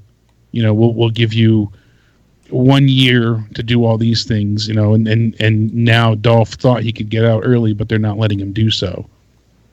Because he couldn't have had, like a 3-year contract and the thought process of him being able just to walk away. That wouldn't make sense. Last I had known was that what he had signed was a year-to-year deal. Right. So that he would do, 1 year and then it would just renegotiate or continue his contract yearly. They would have to change it. This is so weird. There's something we are missing, like in the news reporting or whatever. If it is yearly, so that would mean he would be stuck until January. Right. And maybe Dolph thought that he wouldn't be able to come back. He would just be able to not have to do the rest of the time since he already finished what he was obligated to. Yeah, someone's misinformed here. Like either Dolph or the WWE or we don't have the facts aren't out there, which would make sense. Why would Dolph be sitting there telling people the hard facts of the shake hand agreement or contract? I don't think Dolph's out there telling people the exact facts. So all we have is this kind of vague handshake years. We don't know what it means really. So that's why probably we're missing that part. But yeah, it sounds real. The last thing I saw was in January 2019, January 27th. Dolph Ziggler talks his WWE contract status ahead of AEW and 2019's Royal Rumble because he said, "I'm still under contract technically, but I am not scheduled to be at the Royal Rumble. I am on a hiatus from WWE. It took me like 10 years to get a weekend off, and this is it. So we'll see where this goes. Like I said, there's a handshake, different thing than what's on paper. I've given everything, and we'll see if there is more for me to give. I'll be happy to be a part of it." Wow. Yeah, so I'm trying to find... Go get him, Dolph. So then he also says, when talking about AEW, he said, "I wouldn't be the next big signing." He said, "I wouldn't say I'd be like a next big signing. I would be the big signing, I would have to say. But I have some other things going on at the moment, but that should always be an option for anybody, especially someone like me, who has been around a long time." So that kind of could have rubbed Vince and other people the wrong way too, for him saying like, "Oh, I'd be the biggest deal if I went to AEW." Wow. I mean, it would be pretty. I think it'd be pretty interesting. I don't know if it'd be the biggest deal, but he could make it pretty big. He could. I mean, looking at what Cody does, you take a guy like Cody Rhodes, who is like operating as like a middle mid carder. I would say middle mid carder at best. In WWE, and basically kind of became a star here. And Dolph could do that too. Yeah, absolutely. I could see him. Yeah. And and then when I look through the history, we have, that was January, this is March. He said, "Technically I am under contract. It's weird because for the last 2 years, I don't care about your ad, I've had somewhat of a handshake agreement, kind of behind closed doors deal with WWE. I've been able to do a lot of things on my own, not at WWE, just because of the relationship we've had for the last 14 years. I've had a bit of a handshake agreement right now, but we'll know some more details in the coming months." So I don't understand why he's kept from going elsewhere. Maybe they own him like in perpetuity, like it's a forever type deal. Well, maybe that's part of it, is where like they figured, hey, we'll let him do what he wants, and now in return we just won't let him leave. But now in return he's gonna sort of like flirt with like, oh, I could be signed by them. Like, what are you doing? Like, the kind of like Jericho, like sort of like wouldn't go anywhere else. I think they saw it as like he won't do that, and now they're probably worried that he will do that. So whatever that handshake thing or whatever loosely was done is obviously going to tighten up now. Because it was previously reported that his contract with the company had expired months ago, and he was competing on a handshake agreement alone. Because everyone was surprised that he said he was going to be a no-show at the Rumble, but then he showed up. And I remember at first there was this report that he signed one of the biggest deals ever, and then and we were like, what? Why? And then after it was, no, he didn't. Like, it's so ambiguous. Like, it's so weird. It's so... This has been contradicted multiple times. It's come out, like, as fact. Dolph signs this giant contract. That was, like, about a year and a half ago, I want to say, or something like that. Dolph signed this giant contract. Then 6 months later, he comes out like, not necessarily I didn't sign. And then he comes out with, oh, I've got this handshake thing. And then we heard he signed more deals or that yearly thing. Yeah, And because for the Royal now Rumble, we're hearing he even this. admitted that he just was in the area doing a comedy show. The direct quote from Dolph Ziggler's mouth says, "I'm not exactly sure, but it did go into more. But if that continues, I'm still just on vacation." And that's where he was, post WrestleMania, all this stuff. He said, "I think it was just more. I'm in town. I'm one of their guys, and happened to work out. So I got a double booking, double payday. I got paid from WWE and the comedy show because he's doing stand-up comedy as well still. So." Right. At that point in time, he got paid from both. So I don't know if they just own him forever, and that's kind of like, but his actual contract is up, but maybe they own the rights to him or something. It's very interesting as to why he can't. That just doesn't make leave. sense. Like they own the rights to what? Like his name, yeah, but His name. You never know with WWE what they have written in their legalese. It is weird, but. Yeah, but he can just go out and be a new name. It doesn't matter. Yeah, I'm baffled by it. I would love to know more, and hopefully we get some more. Should have asked that going question, forward. Chris Van Fish Fillet. Exactly. Why don't you ask him that, you idiot? Because if he's saying that his deal's done and he's working on a handshake agreement, they had to have something in mind to keep him from going elsewhere. So why is it that he can't just walk away now? What's the deal with Vince keeping him home and would rather keep him home and pay him than let him go, and be free? Obviously, we get why Vince doesn't want to lose any stars. That's why he's renewing contracts for everybody. But there's no contract. You're just saying it's just a simple working agreement. So how can that be? And how can you force to keep him? That's what I'm failing to understand. So confusing. I'm lost. There's a good chunk missing there, so I'm I guess really we're all hoping gonna to get have better to clarification. I guess we're gonna have to all pitch in $10,000 to ask Dolph if he'll leak the information to the Joe Cronin show. It was interesting to hear Vince McMahon breaks this promise and refuses to release him, and Vince isn't going to release anybody. He wouldn't do so at this point in time. We know this. Vince is not agreeing to release anyone, especially not someone of Dolph's caliber. That would be, like you said, a catch for AEW. That's a big name. Comes with a lot of clout built in. So even if he has to go and wrestle as Dolph Ziggler, it doesn't matter. He'd still be able to garner a big reputation and carry that forward. So there's got to be something that we don't know about that they have that would be keeping him from leaving. Yeah, that's so weird. Let me go back to the donations, guys. I know some people want to call about some stuff, too. We'll get you on in a few minutes here. Let's see what we're doing. The MAYIN DJINN. My name is Kane and I'm donating.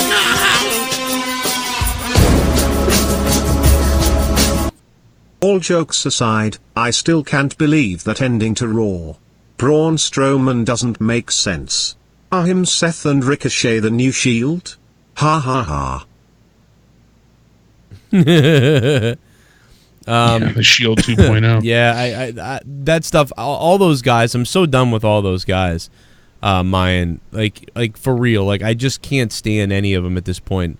I mean, I just don't care about them that much. It's weird. Like I'm so out of that. Like all of them standing in the ring at the end of Raw and like this good guy contest. Like I was just like, ugh. If I was like 10 years old, I might like this. But I just not into this right now. It's just too. This is like WrestleMania 11 all over again. Except I was getting sick of it when I was 11, but now I'm 35, so it's just like ugh. Like I mean, I think the stuff at around WrestleMania 11 time was better than this, and at the time then I was starting to think this isn't very good. The only reason why I did enjoy around WrestleMania 11 time, that I did enjoy wrestling and I did the WWF at all, was because I was a huge Shawn Michaels fan for years, and he was getting a shot at the World title at WrestleMania 11. Terry O'Donnell, thanks for subscribing to the channel. And so I was excited that Shawn Michaels eventually might win the WWE title.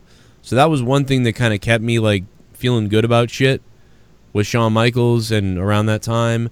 But I hated Diesel. Like, I hated all the characters. Like, it was probably like Shawn, Undertaker, and then just some of the other goofy stuff that happened. You know, Brett, of course. But Brett started going away around this time. Brett took time off around this time, so that was awful. That was when I believe when he stepped away to do his whole, like, I don't know if that was the Lonesome Dove TV show and all that stuff he was doing, but he did step away at one point between 11 and 12, I think. And maybe he was wrestling Owen still. I don't remember. But I just remember it was a bad time, and it was almost as bad as this. But yeah, it was a big lull. And yeah, this is worse, though. Something I forgot to mention before, too, when you brought up AEW coming to Boston, they did announce that October 9th, in the Boston live television taping, that they're going to have Jon Moxley taking on Shawn Spears in the main event. Oh, wow. Nice. So that's a huge matchup to happen on the second. It's live. AEW It's show. not a taping, though, right? It's a live. Yeah, they call it a live taping. I don't know why it's worded that way, but that is weird because it's been referred to a TV taping multiple times now. Because it's live. It's not. Yeah, they're not right. They're actually live. I'm just reading it as it said. I agree, though. But the first night, they're going to have, obviously, Cody taking on, Sammy. We'll see the crowning of the first ever AEW Women's Champion. Jon Moxley will be there live. And then we'll have Kenny Omega and the Young Bucks taking on Chris Jericho and the two mystery partners. Oh, yeah. At the second showing, we're going to have Private Party taking on the Young Bucks. And that's going to be the AEW Tag Titles Tournament match. And then we'll also have the main event of Moxley versus Shawn Spears. So, Dean Ambrose and Ty Dillinger, baby. And then the third showing, October 16th, is going to have the AEW World Champion, either Jericho or Page, taking on To Be Announced. So, and then AEW did announce that they did sign Orange Cassidy. Ugh. I could give two fucks less. I'm going to throw up. I can't get into it. It's a mockery of wrestling. I'm sorry. Like I said, I've chuckled once or twice, but seeing him at the buy-in Battle Royal, whatever it was, drove me nuts, and I just don't care for it. That is so dumb. Like, all the wrestlers out there, and I get it, like, because, I mean, the WWE, what they do is normally is, well, I'm actually less mad at the WWE, because what they do is they take a guy who, like, could actually wrestle and do all these things, and they make him, like, a dumb idiot or something like that, like, and it's unbelievable. Yeah, they dumb him down. Yeah, and you're like, oh, God, but Orange Cassidy just fucking is a stupid gimmick thing that isn't even wrestling.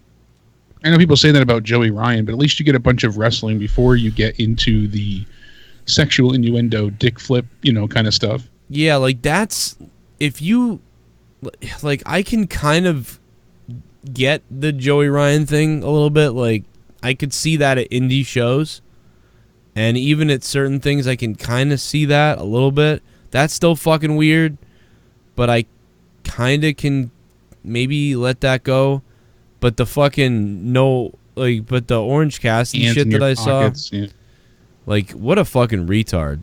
Wearing skinny jeans, hands in your pockets, just everything's super slow, and yeah. Somebody, like, I mean, and I have a good, like, I like some of the stupid stuff, like I've told you before, at times, if it's appropriate, but I don't want to see it on live TV. That to me, that's an in-person only thing. Yeah, that's like when a you got sort a group of people, like it's a small venue. That's an off-camera thing to me too. That's like a thing, like, don't, oh my God, don't put that on tape. Don't let people see you did this. Like, that's like a non-canon thing. Like, basically, like, that's. Yeah, that's a great way to put it. I mean, we don't. For all we know, let's be optimistic about this for a second. For all we know, he comes out and has the oranges gimmick and all these things he's doing, but then when he gets in the ring, he maybe actually wrestles in AEW, and he throws away the whole, like, ridiculous part of his gimmick. Maybe, but I doubt it with them. That's kind of what they're leaning into hard. But then they got that guy that still does the lotion thing. Like, even as dumb as the lotion thing is, and the fucking Joey Ryan shit is, Orange Cassidy that one is the one that I no, like can't do that. That's completely stupid. You're supposed to be in a fight with somebody. You know, it doesn't work. It doesn't work. It's not wrestling. You can laugh. People can laugh and say, "Oh, come on, we all know it's fake and who cares." But the more you do this, the more you do stuff like this, the more dumb this shit's going to become. Yeah, it's just going to infiltrate every aspect of what you're watching. Yeah, I mean, it's really stupid. Like, it's retarded. Like, I get it. Like, I'm not even that big of a... Because I remember when people used to complain about guys like the Hurricane Helms. Like, when he would he'd fly in and then he'd do something. And I remember people bitching about even that. But it's in, like, some other things, too. Yeah, No Way Jose and, you know... Yeah, but, like... conga lines, dancing. Like, I like comedy in wrestling when it's placed the right way, and they probably will do it okay. But when you're in a wrestling match and you're doing that, like, it just throws the... It's just, what are we watching this? Why are we watching this? Like, what is this? Yeah, like, I mean, people used to get so upset, I remember, about Rikishi with the stink face. But I thought that was a perfect form of attack, you know, really. People were like, oh, it's so stupid. You know, I remember that the was... internet getting uproared, you know, back in those days. But at least it was something. That's something you're doing. At least that was supposed to be a 400-pound man, you know, sitting on your face. That was straight out assault. That wasn't some guy sticking his hands in his pockets and slithering on the ground. Yeah. So, but we'll see what happens with that signing. At least it's generating some buzz for them. It's interesting, to say the least. Like, you're never going to get, like, people to watch your product from, like, the UFC people and all that type of stuff. They're going to see a guy like Orange Cassidy, like, standing there with his hands in his pockets. It's like, you'd knock that guy the fuck out. You'd punch him in the face, and the match would be over. When he gets punched and then falls over and then just, like, gets back up, like, I mean, dude, I don't know what it is. Like, I can't believe this. I'm turning into Jim Cornette, but I want to choke this guy. Like, and here's the other thing, too. Like, I grew up, I was trained at wrestling school. Like, if you anything like this, people would beat the shit out of you. Like, you're never gonna get me to, like, get over that. I mean, but I remember laughing my balls off at the remember the fucking CZW thing where the two who are the guys? The Egyptian guys where they, like, put those dudes in a trance. Yeah, in a trance, and the guy did the head fucking slide. Yeah, that was hilarious. Most insane. They had thing. everybody breakdancing, and they put everybody into, like, the coma, basically, like you said, the trance, and yeah, like I forget what tag team that was, and if that there was another one where they did it, and I think it was. I forget which wrestling company did it, where they had, you know, like the click remote, and they could rewind everybody and do it in fast forward and you know, slow motion and shit. Like, and that's funny, you know what I mean? Like, you know, you're there, but you're not on TNT. It's not a widespread thing. And but like, I don't know. See that's and there's the thing. Like, if it's like Undertaker in the Ministry, people didn't like that stuff, that the Undertaker was like this supernatural creature and they were doing these things.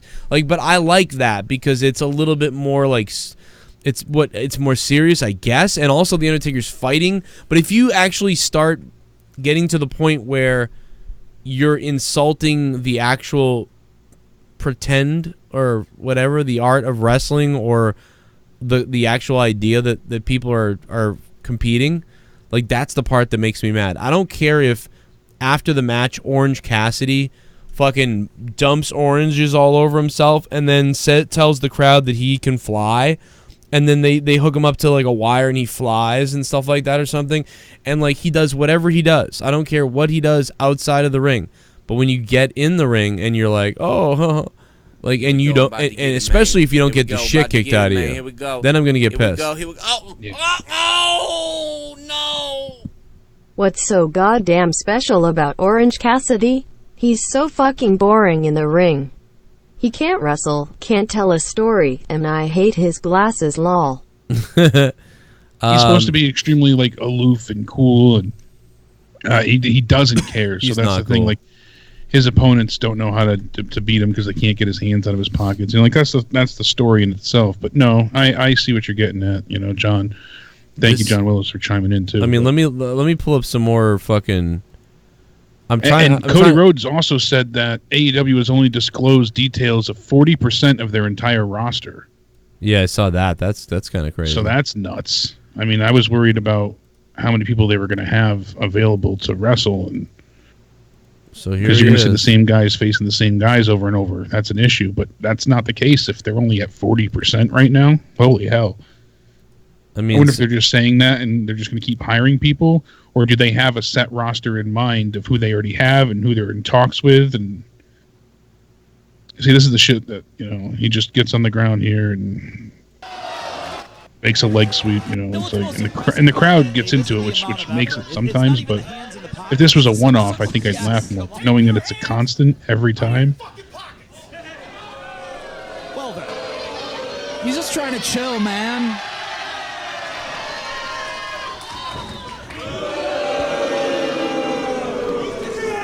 See, I'd punch him right in the face. So, like, this guy right here, this guy looks like an idiot. Whoever this guy is a moron. Because he's got his hands in his pockets, so just punch him in the face and knock him out. Because you could just knock him out. And I get that it's supposed to be funny. I understand. It is funny. In fact, if I was there, I might like it. But, like, watching it here now, this guy, you look like a moron.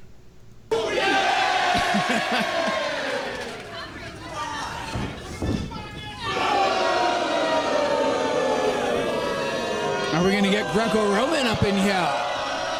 No. Nope, they go down, back into the pockets. Orange Cassidy, one of the most unique competitors in professional wrestling today. I may have a new favorite wrestler, Dave Prazak. Been a part of those Evolve events recently. Big side of headlock here. Shoots him off. Ish. Oh, unable to take him off his feet with the shoulder tackle. Staying on his feet. Look at the momentum.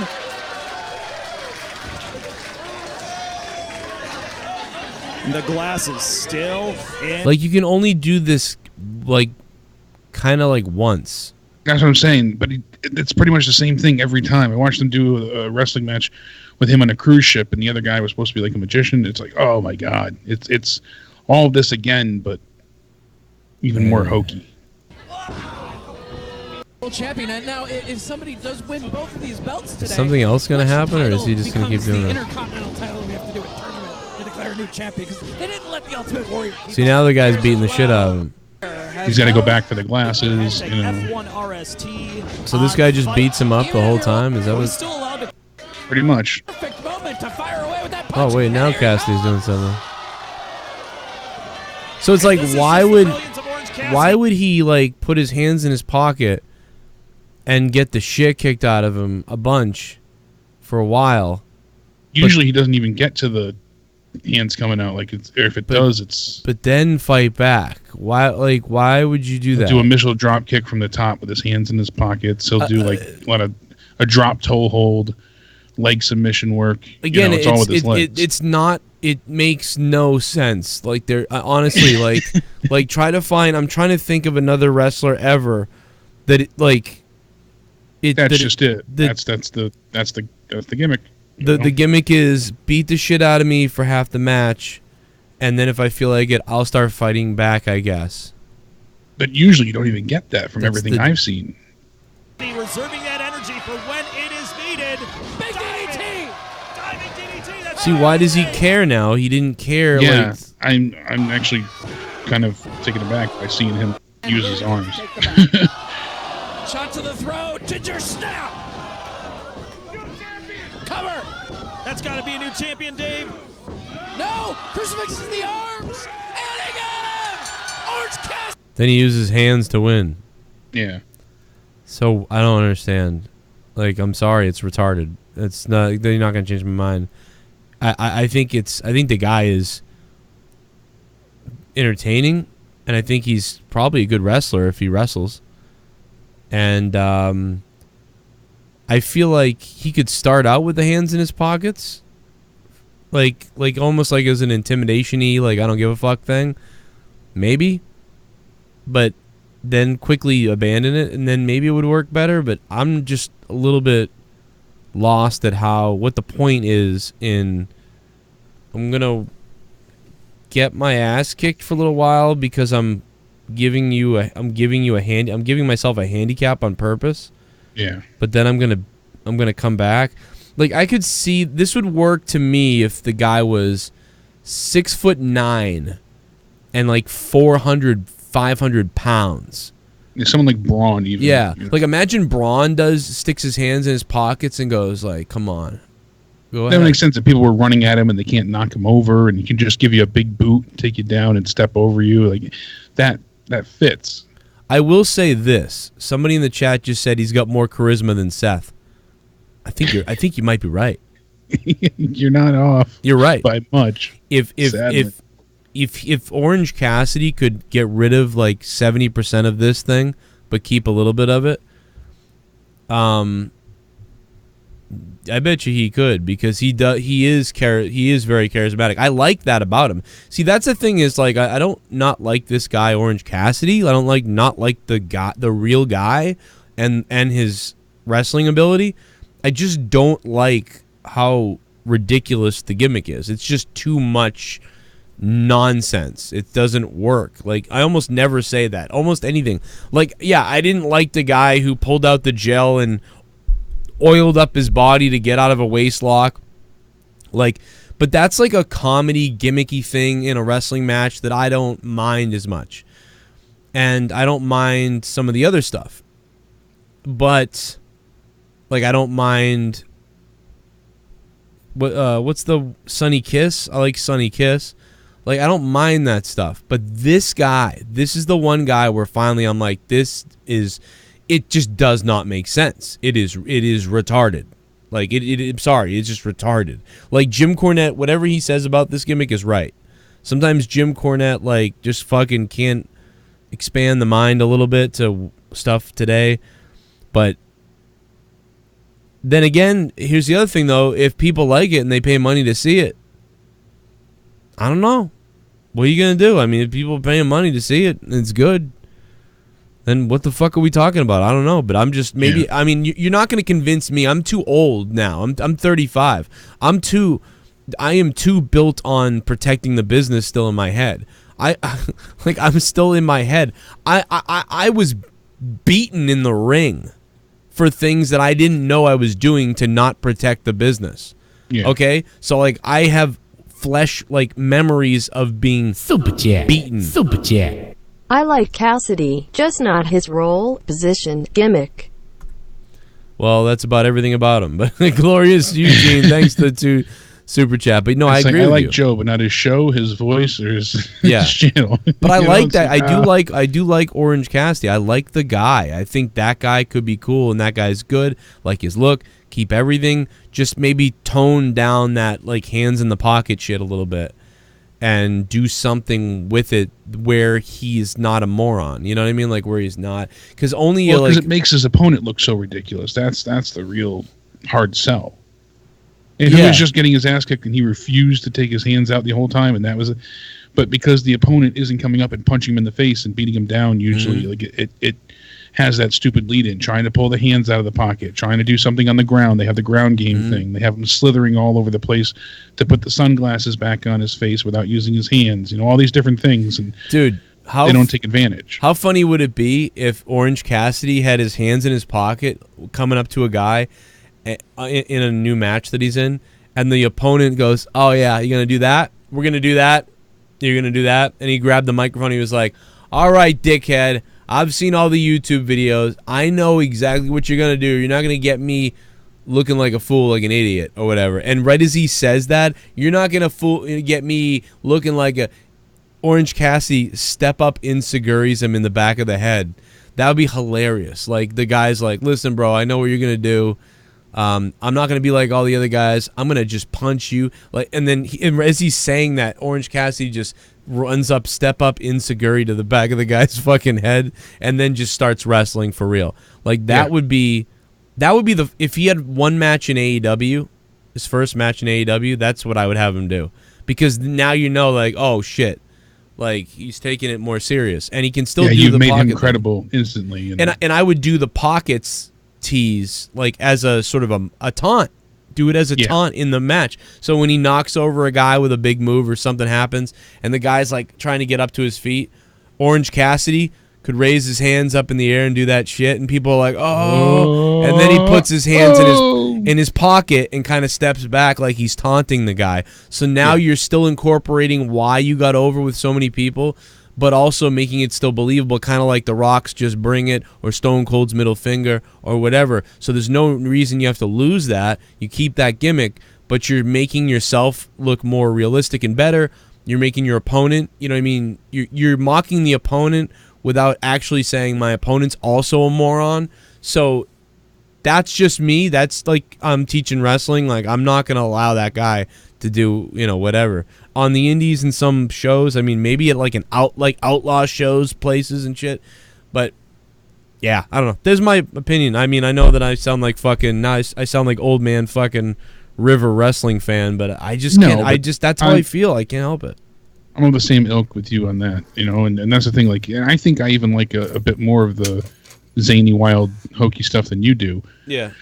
But as long as it's, you know, serving a purpose in the sense that like it's used sparingly, it's got an intended moment, you know, set out, and it's not a constant, then it's okay. There was a girl compare this happened at a Top Rope show, Top Rope Promotions, and at Top Rope Promotions they don't really do a lot of this.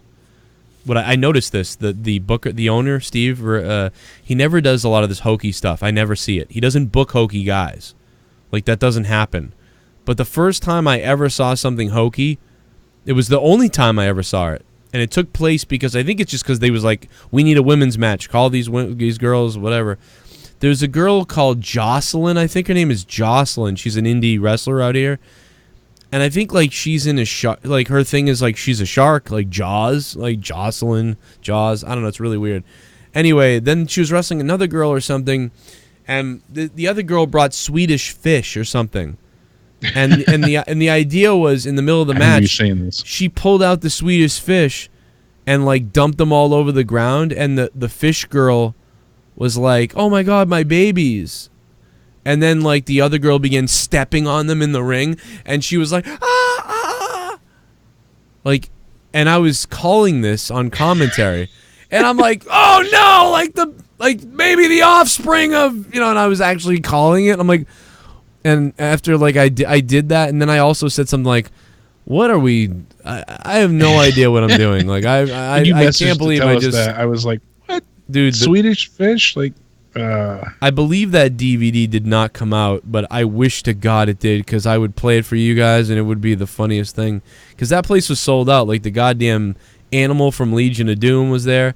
I think the year before we were there, too, but we got that on DVD. X-Pac was there. That was the time when I got to hang out with X-Pac. That was badass. Sean Waltman is the shit. That guy is such a nice guy. At least, I mean, the guy I know now is, but yeah. But yeah, times will change you. Yeah, he was just Seems cool, like man. He's mellowed out as the years have gone by. I don't know where my video is of that, but I was like, had my camera and shit, and I was like, oh, would you do a little video? And he's like, yeah, and I was videoing it, and then we kept talking, and I was like, oh, I didn't turn my video off. He's like, oh, if you want to record it, it's cool. I was like, what? In the locker room? He was just so laid back about it. I kind of got a quick response, but it's not set in stone. So. Have you seen the Are You Ready for the Tuna match? Have you seen the Are You Ready for the Tuna match? No, but I will look that up, Glorious Eugene. Dolph might have what is a perpetual contract, so it's definitely a derivative to what a traditional contract would be, but WWE would own his name and his likeness in perpetuity for a set bonus paid to him either yearly or however they dictated it in the original contract. That's why he doesn't have like a set time for him to expire, because they own his name and his likeness. So that could be what's going on here. So he might not have a specific, like, you're going to wrestle from 2021 till 2021 or 2022, you know, because they already own his name and his likeness. So his appearances are just on a handshake agreement. So they might just continue to pay what he's owed for his name and likeness, even though they own it. Like, it's a weird back and forth, but hopefully I can get a better insight explanation if possible. That is maybe that's unique though, because he's been there 14 years, and I guess after the 10-year mark is when this was talked about. Maybe he's got a bad deal, and that's what it like. I don't know. But he didn't really care because they were letting him do so much. Yeah. They were letting him do the comedy on the outside. They gave him YouTube shows at one point. He had a show on the network. He was working with MTV. He was getting a shit ton of like royalties, I heard at one point too. Remember we heard about like he was getting a higher percentage from merchandising than most other stars. So, I mean, maybe that's why. I don't know. It's really unusually, interesting, but certainly unusual to say the least. Yeah, that is pretty unusual. It's just, yeah. I would love to find out more though. So hopefully we can get some further insight as the week goes on. As always, with Out of Nowhere. Once the next day comes, then we get more news. So, King of the Ring does come back this Monday. Really quick. I said the Raw side of things is Drew McIntyre, Sami Zayn, Samoa Joe, Cedric Alexander, The Miz, Ricochet, Baron Corbin, and Cesaro. SmackDown side is Elias, Shelton Benjamin, Buddy Murphy, Kevin Owens, Chad Gable, Andrade, Apollo Crews, and Ali. And I heard that this might be going to Baron Corbin. No stock in that announcement. Oh my God! Take that with a grain of salt. I think that would be a huge mistake. Oh my God! Sorry, I was watching Red Letter Media the other day. So the finals for the King of the Ring tournament will take place. Is Drew McIntyre in it? Yeah, Drew McIntyre is in it. Dude, this has to be Drew McIntyre winning this. He's got to win this. I think it'd be great for him to win. He would certainly benefit a great deal. If they want to do it with a face, I'd like to see somebody like Ali win. I think that would be great as well. There's a lot of potentials. Even Buddy Murphy is someone else that would benefit. But because we haven't seen Baron Corbin on TV and he's been away for a while, people are thinking that he'll return in time to, start with his build towards becoming King of the Ring. Wow. Like I always say, a grain of salt moment there, but it's just alleged at this point. But the finals are reportedly scheduled to take place at the Clash of Champions pay-per-view September 15th. So the tournament will go each night, week to week, until we get to Clash of Champions. Okay. Yeah. And SmackDown's 20th anniversary will definitely be a star-studded affair. Wait, are you saying the King of the Ring isn't just tomorrow? Isn't just Monday? No, it's going to be weekly no. And then the last match will be at the Clash of Champions pay-per-view, the 15th. We thought it was all just going to happen on Monday night, man. That's originally I thought it'd be a one-night thing, how they did it a few years ago when they brought it back. They had that televised special, or I think it was a network special, actually. Oh no! Yeah, it's going to be building to that. Because I just look at it like, it only really worked really well. I want to say twice. Like the best King of the Ring was the one where Brett won, but that was a little bit more, but it wasn't as good as the Stone Cold one. The Stone Cold one was good because, man, he really came, and in both cases they're similar. Stone Cold looked like a fighting champion, a guy who scraped and clawed and blue-collared, and he just beat everyone. And I remember at the time I started liking him in the King of the Ring tournament. And I kind of liked him before that a little bit in a way, but then there was we got the Austin 316 promo, and that was by a fluke anyway. So, but also like I like Jake the Snake Roberts. So when it came down to him and Jake the Snake Roberts, I marked out. I went back into kid mode, and I was like, oh, I love Jake the Snake Roberts. Jake has to win this, and I was so happy. I was ready to cheer for Jake Roberts, and I thought Jake, the good guy, was going to win. Jake Roberts, and I kind of turned on Stone Cold, even though, most people did boo Stone Cold. Half the place was booing him. Some of the place was starting to cheer for him. But I was like, yeah, here we go, like Jake Roberts. And when Jake lost, I was shocked, like as a kid. I was like, a lot of people. I was as well. I was 12 or something, and I was just shocked. I was like, whoa, like what the hell? This guy won this? Because I used to kind of think he was boring. I used to think Steve Austin was a little boring. I was like, This fucking boring guy in the black trunks, the ringmaster guy, just just beat Jake Roberts, just won King of the Ring. What the hell is going on? And because my grandmother actually explained to me, because I didn't get the 316 portion of the promo. Yeah. I was 9, I think, maybe 10, somewhere around there. And I specifically remember her explaining it to me when I had watched it days later. Her kind of like boyfriend at the time used to tape them and give them to me days after the pay-per-view. So, well, see, I didn't pick up on the promo until later too, because I watched it again later on. I had zoned out after Jake lost, and I didn't even notice the promo. And then I watched it again the day after. The next day, I watched it. Must have had it on VHS, I think, and I watched it back, and that's when I saw the promo. And then I was like, "Whoa!" I was like, "This guy was," because it was at the time. It felt like, wow, this guy's really crazy. Like Doc was like, "Hey, come on," about the language and all this stuff, and it was like, "Wow, this guy's nuts." Yeah. Like, what the hell is going on? And he appeared to be nuts a little bit before this, or maybe after this.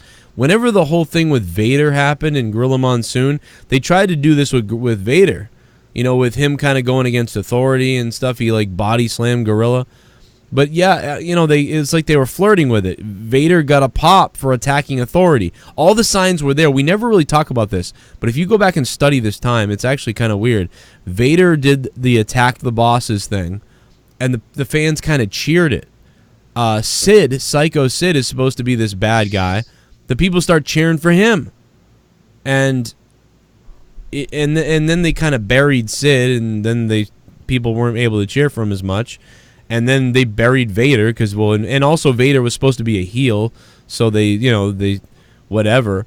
But then Austin would end up having a run-in with Gorilla Monsoon, and that was when it was almost like they planned that more, I feel like, and then when he started getting over, then they went with the whole 316 and Austin and Stone Cold type of thing, and they figured out what to do with him. But that's what the fans were looking for, so it was so weird that whether they planned that, I'd love to hear more about that, because they did call him Stone Cold and all these things, and they did do that before the King of the Ring.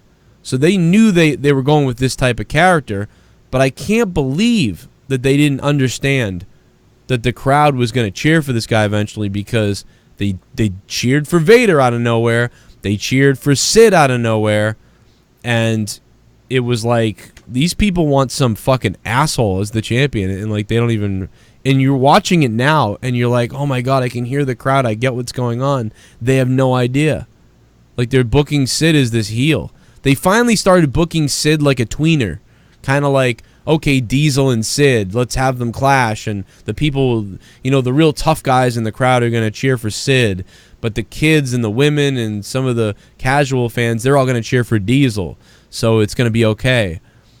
And, what, in my opinion, when you start getting a crowd that's divided like that, that's when you turn the guy heel. That's why Roman should have been heel 70 times already. Because when you feel that vibe in the crowd, that like, wow, a lot of these people aren't cheering for the good people, something's going on.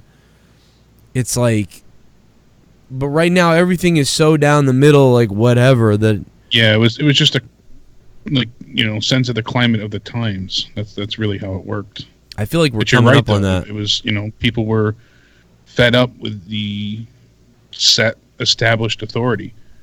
I feel like we're coming back to that, man. Right now, people are sick of I did that, like when Seth did that speech about I'm gonna keep on fighting. I feel like a lot of people just rolling their eyes at that.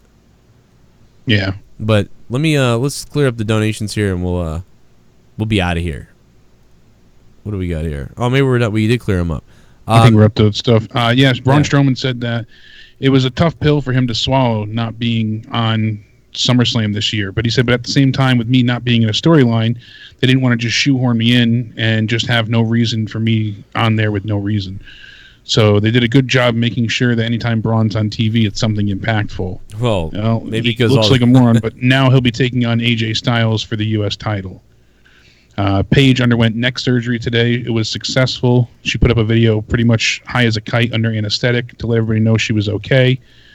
Jesus. And I'm glad everything worked out well for her. So yeah, I feel bad for her.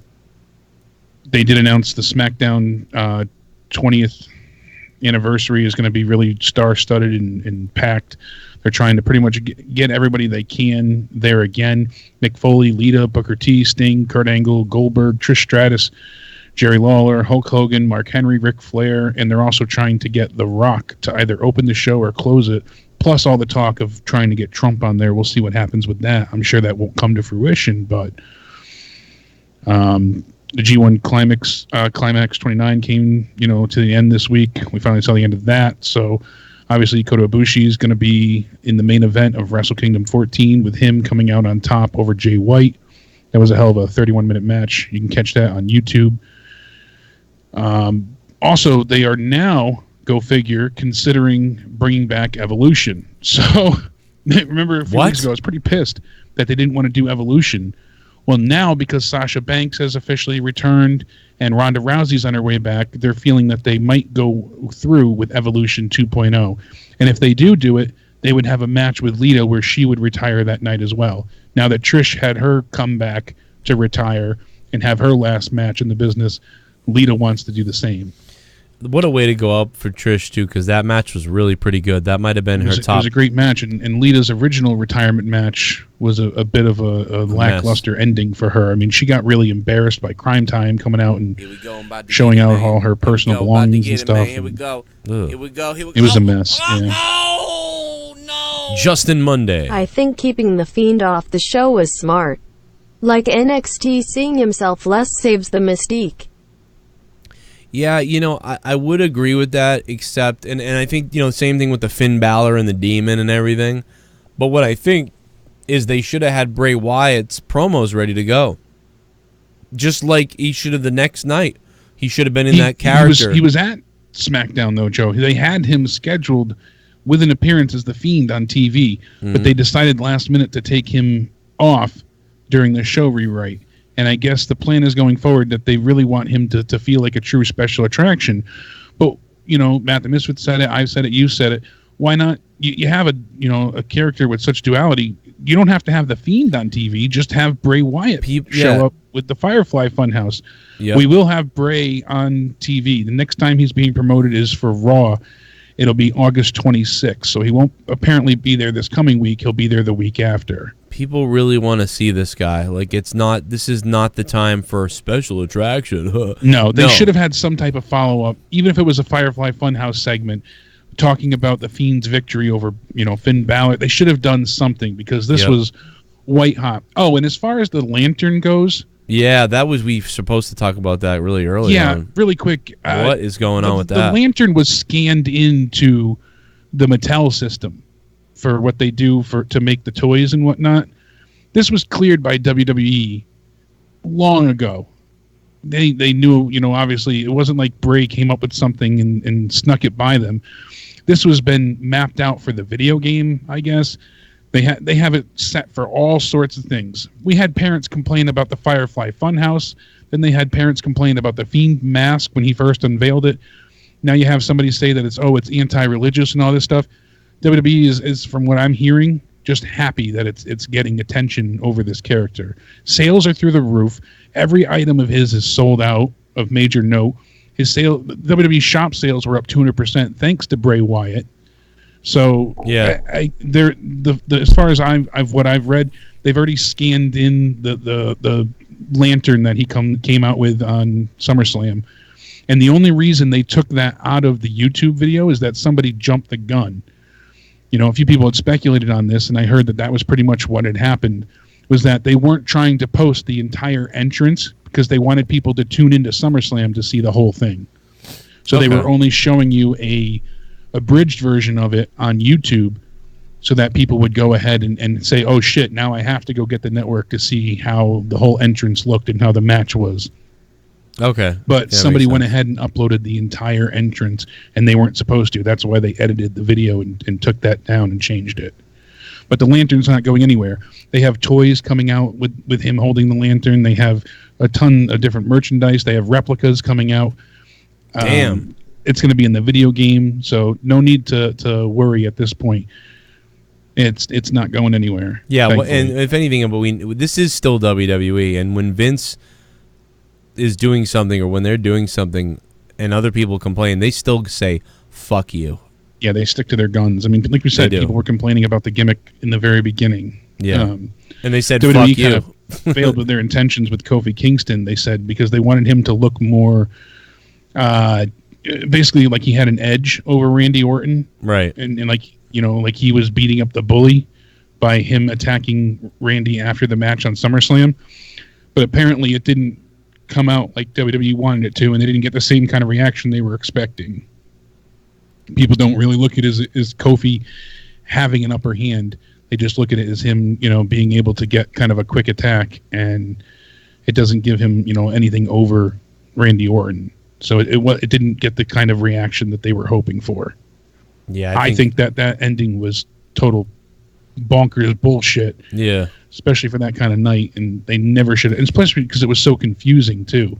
You're right. Well, what they could have done was, I mean, I get what they did, so I don't really think there's anything better you could have done if you wanted to continue the feud. I mean, the only thing I could have thought was Kofi could have beat him, and then he could have gone out and like mocked his family afterwards because Randy was mad, so he decided to mock his family. So then Kofi comes after him, and that continues the feud. That's if you want to make Kofi look really strong and still utilize Randy Orton, but they want to protect Randy, so there's a no contest, and there was so much other stuff on the show that was that was defined or that did have a result. So, you know, I understand what they did, but I can't help it.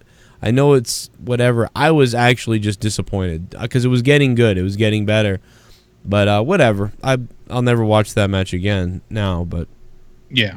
Whatever. I'm upset, but for storyline and for the whole purpose of what they're doing, they probably did do the right thing, but I just was not happy. So, but none of us were. I forgot to mention before, for the Fox 20th anniversary episode, that's the debut episode of SmackDown on Fox, so it's SmackDown's 20th anniversary. Holy shit. And, you know, I told you all the stars that'll be there. Tickets go on sale this Friday at 10 a.m. for the Staples Center, and the card right now is the New Day versus Randy Orton, Daniel Bryan, and Eric Rowan, and then Roman Reigns versus Samoa Joe. So they also said featuring Brock Lesnar, Bayley, Becky Lynch, and the card is subject to change, but they have all those legends. We heard rumors about Trump and then The Rock as well. And speaking of SmackDown, Eric Bischoff is still only showing up to work at this point. He hasn't written anything. He's had nothing to do with any of the shows as far as creative goes.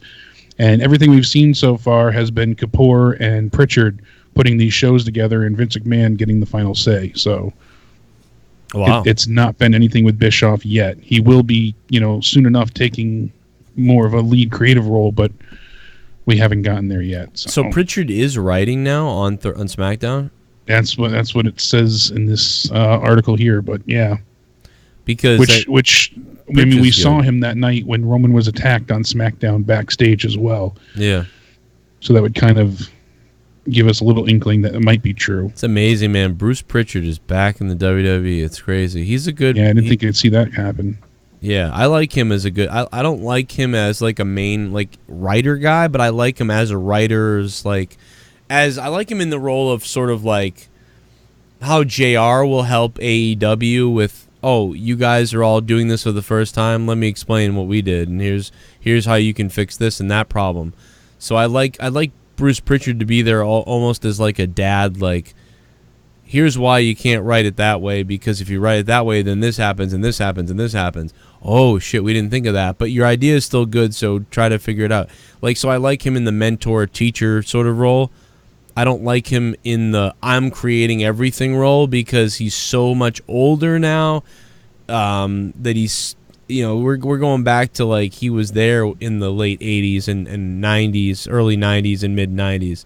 You know, he wasn't one of the ones that was there or one of the ones that was really writing the, you know, the Attitude Era stuff, and you know, when they had things really going with everybody.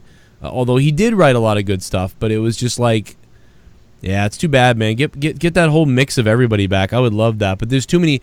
At one point, it becomes the too many cooks in the kitchen thing takes off. So then, you know, you're damned if you do, you're damned if you don't. If you hire all these guys and try to get all these chemistry back, like say you brought in Jim Cornette and you brought in Vince Russo and you brought in Bruce Pritchard and you have Paul Heyman and you bring them all and you put them all at a round table and you're like, wow, this is going to kill it. Like, we have all the minds. Here's everybody.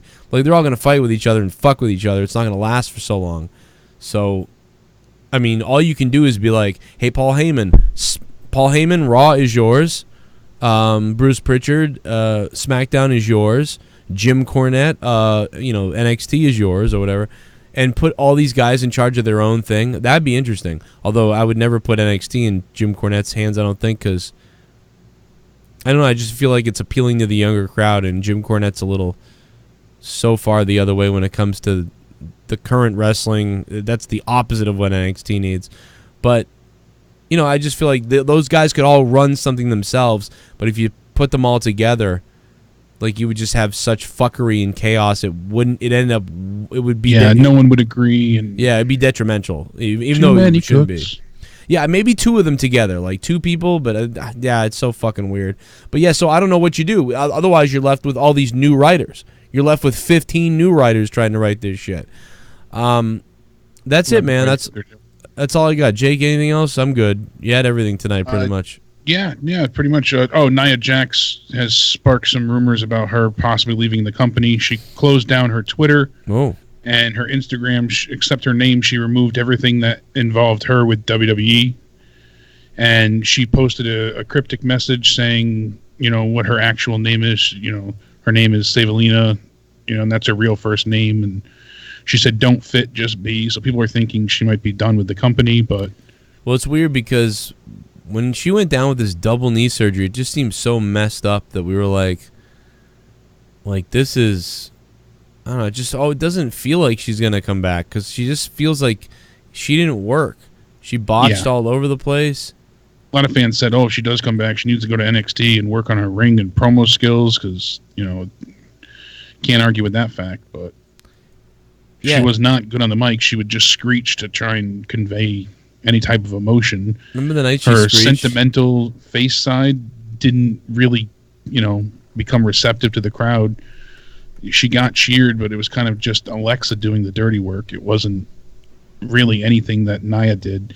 And then, like you said, she's injured multiple people and been clearly classified as being unsafe. So thankfully they turned everything with Becky into an angle, because if she had ruined that SummerSlam match with Ronda, and they couldn't work it into something bigger than what it was, then she would have been fired then and there. She got lucky, you know, by them turning it into the face breaker angle and all that. Yeah. That was just luck on her part. Man, but she's like... I hate to say this because she seems like a nice girl, but... Yeah. I don't talk trash. Can you hear her? Yeah. I am a 6-foot tall, 300-pound Samoan woman. I am Ronda Rousey's worst nightmare. I am sounds like China. The embodiment of the anti-Rousey. And you want to know my secret? I'm going to be holding my title! I even jumped at that. I forget. Oh my God. This hand that took Becky Lynch away from her adoring fans. This hand that's going to be holding my title over my head when I erase the myth of Ronda Rousey at TLC. So she was, I think it was a combination of, like, I actually liked some of her facial stuff and her things better. It was just the in-ring, it's just something never came to right.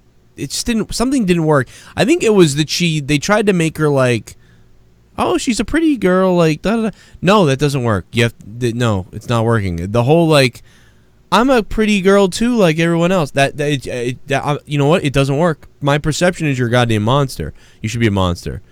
Not fucking... We're talking in the back, and this is gonna happen. I'm gonna rearrange your face. Oh my God! Like, no, sorry. That's you're a fucking goddamn Elephant. Don't do that. She should be coming out there and just being like just fucking barely saying a word, or saying stuff like I'm gonna break this girl's, I'm gonna smash, like, I'm gonna rip her body parts off and beat her with them. Like, and barely say anything. Like, not like we were talking. Like, it's, and I don't know what to tell you about this. It just didn't work with the whole way she was huge, big, intimidating, but she was trying to be like most, not like most girls, but I am like most. It's, I don't know, man. It really felt like that kid at camp, or like that kid at school who's like, I don't know, man. I can't explain her. Like, it's just so bad. And I'm about to fucking fall over from talking about this, actually. So let's get the fuck out of here. Jake, thanks, man. At Countdown Ended on Twitter and on YouTube. I'm Joe Cronin. Baby. Everybody have a good weekend. Stay sexy. And make sure you tune in to, Thursday Night Throwdown tomorrow on the Corrupted channel. Always good. Can't wait to see it myself. And then after that, to monetize this, the belt is on the line Friday night. The belt that was stolen from me. Yeah, Jake got fucked. Maybe we can get it to Jake. Maybe, and if it's the last time, take it back. If the belt's retired, it could be the last champion. Could be. You never know. Or I still got my Out of Nowhere belt. I want it back, motherfuckers. And I know Dave Rose wants it too, because he's in Canada. It would be easier to get it to him, but he wants it bad. He actually doesn't. He wants to send it back to the U.S. so I don't have to pay shipping again. He feels bad, but I feel bad for Dave Rose, man. He's like, he's going through some shit. He doesn't talk about it. I mean, he's been a cunt to people before, but, I still feel bad for him. He's going through some shit, and he ain't telling us all about it. So maybe we'll have a fucking Dave Rose BJ. Speaking of going through some shit, Jake would know about that.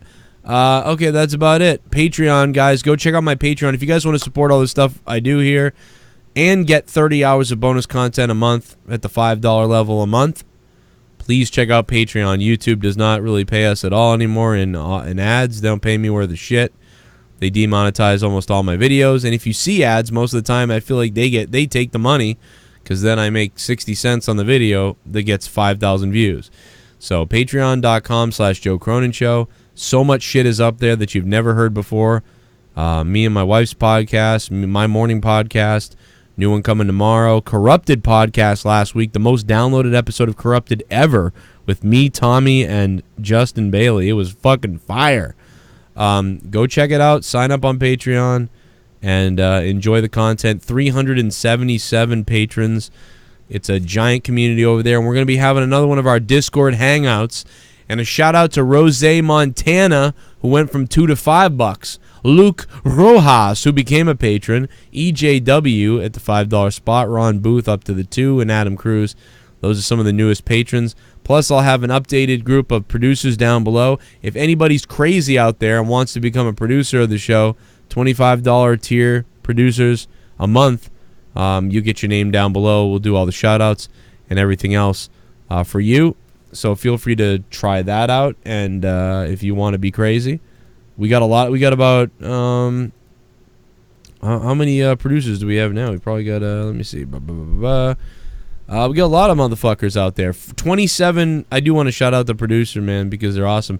27. Freddie Mitchell, Arknolia Strokelbean, Austin Caucci, Awonddy Big M, Brian Harper, CJ Bradley, DoobyGames, Frog Kid, Gary Metzler, Gerald Armstrong, Jabroni Jabber Podcast, Jason Tarr, Joseph Lightsey, JRFord III, Justin McNeil, StarScream, My Son Champion, NickY J, Ryan Pelletier, wow, the Golden Cock, El Gallo de Oro, Sith Negan, the biggest patron at $100 a month, SoCom Kastle, the Bear 1322, Triple M, and Val Reyna. Holy shit. My God, that's 25 people. We have $25 patrons a month. That is the most ever. That's fucking crazy. They're getting every bit of content available, plus then some. Everybody who's been hitting me up to do a podcast with me, that's OUTTA Podcast, tomorrow's looking like the day, and the rest of the week. Just keep hitting me up tomorrow. I will try to get we will try to get it done tomorrow, get all these done tomorrow, and get them up here. And that's it. I'm done blabbering on. See you tomorrow for Throwdown over on Corrupted Nation. And I'll see you in the morning for Morning Madness on Patreon. Racial issues. This call sucks.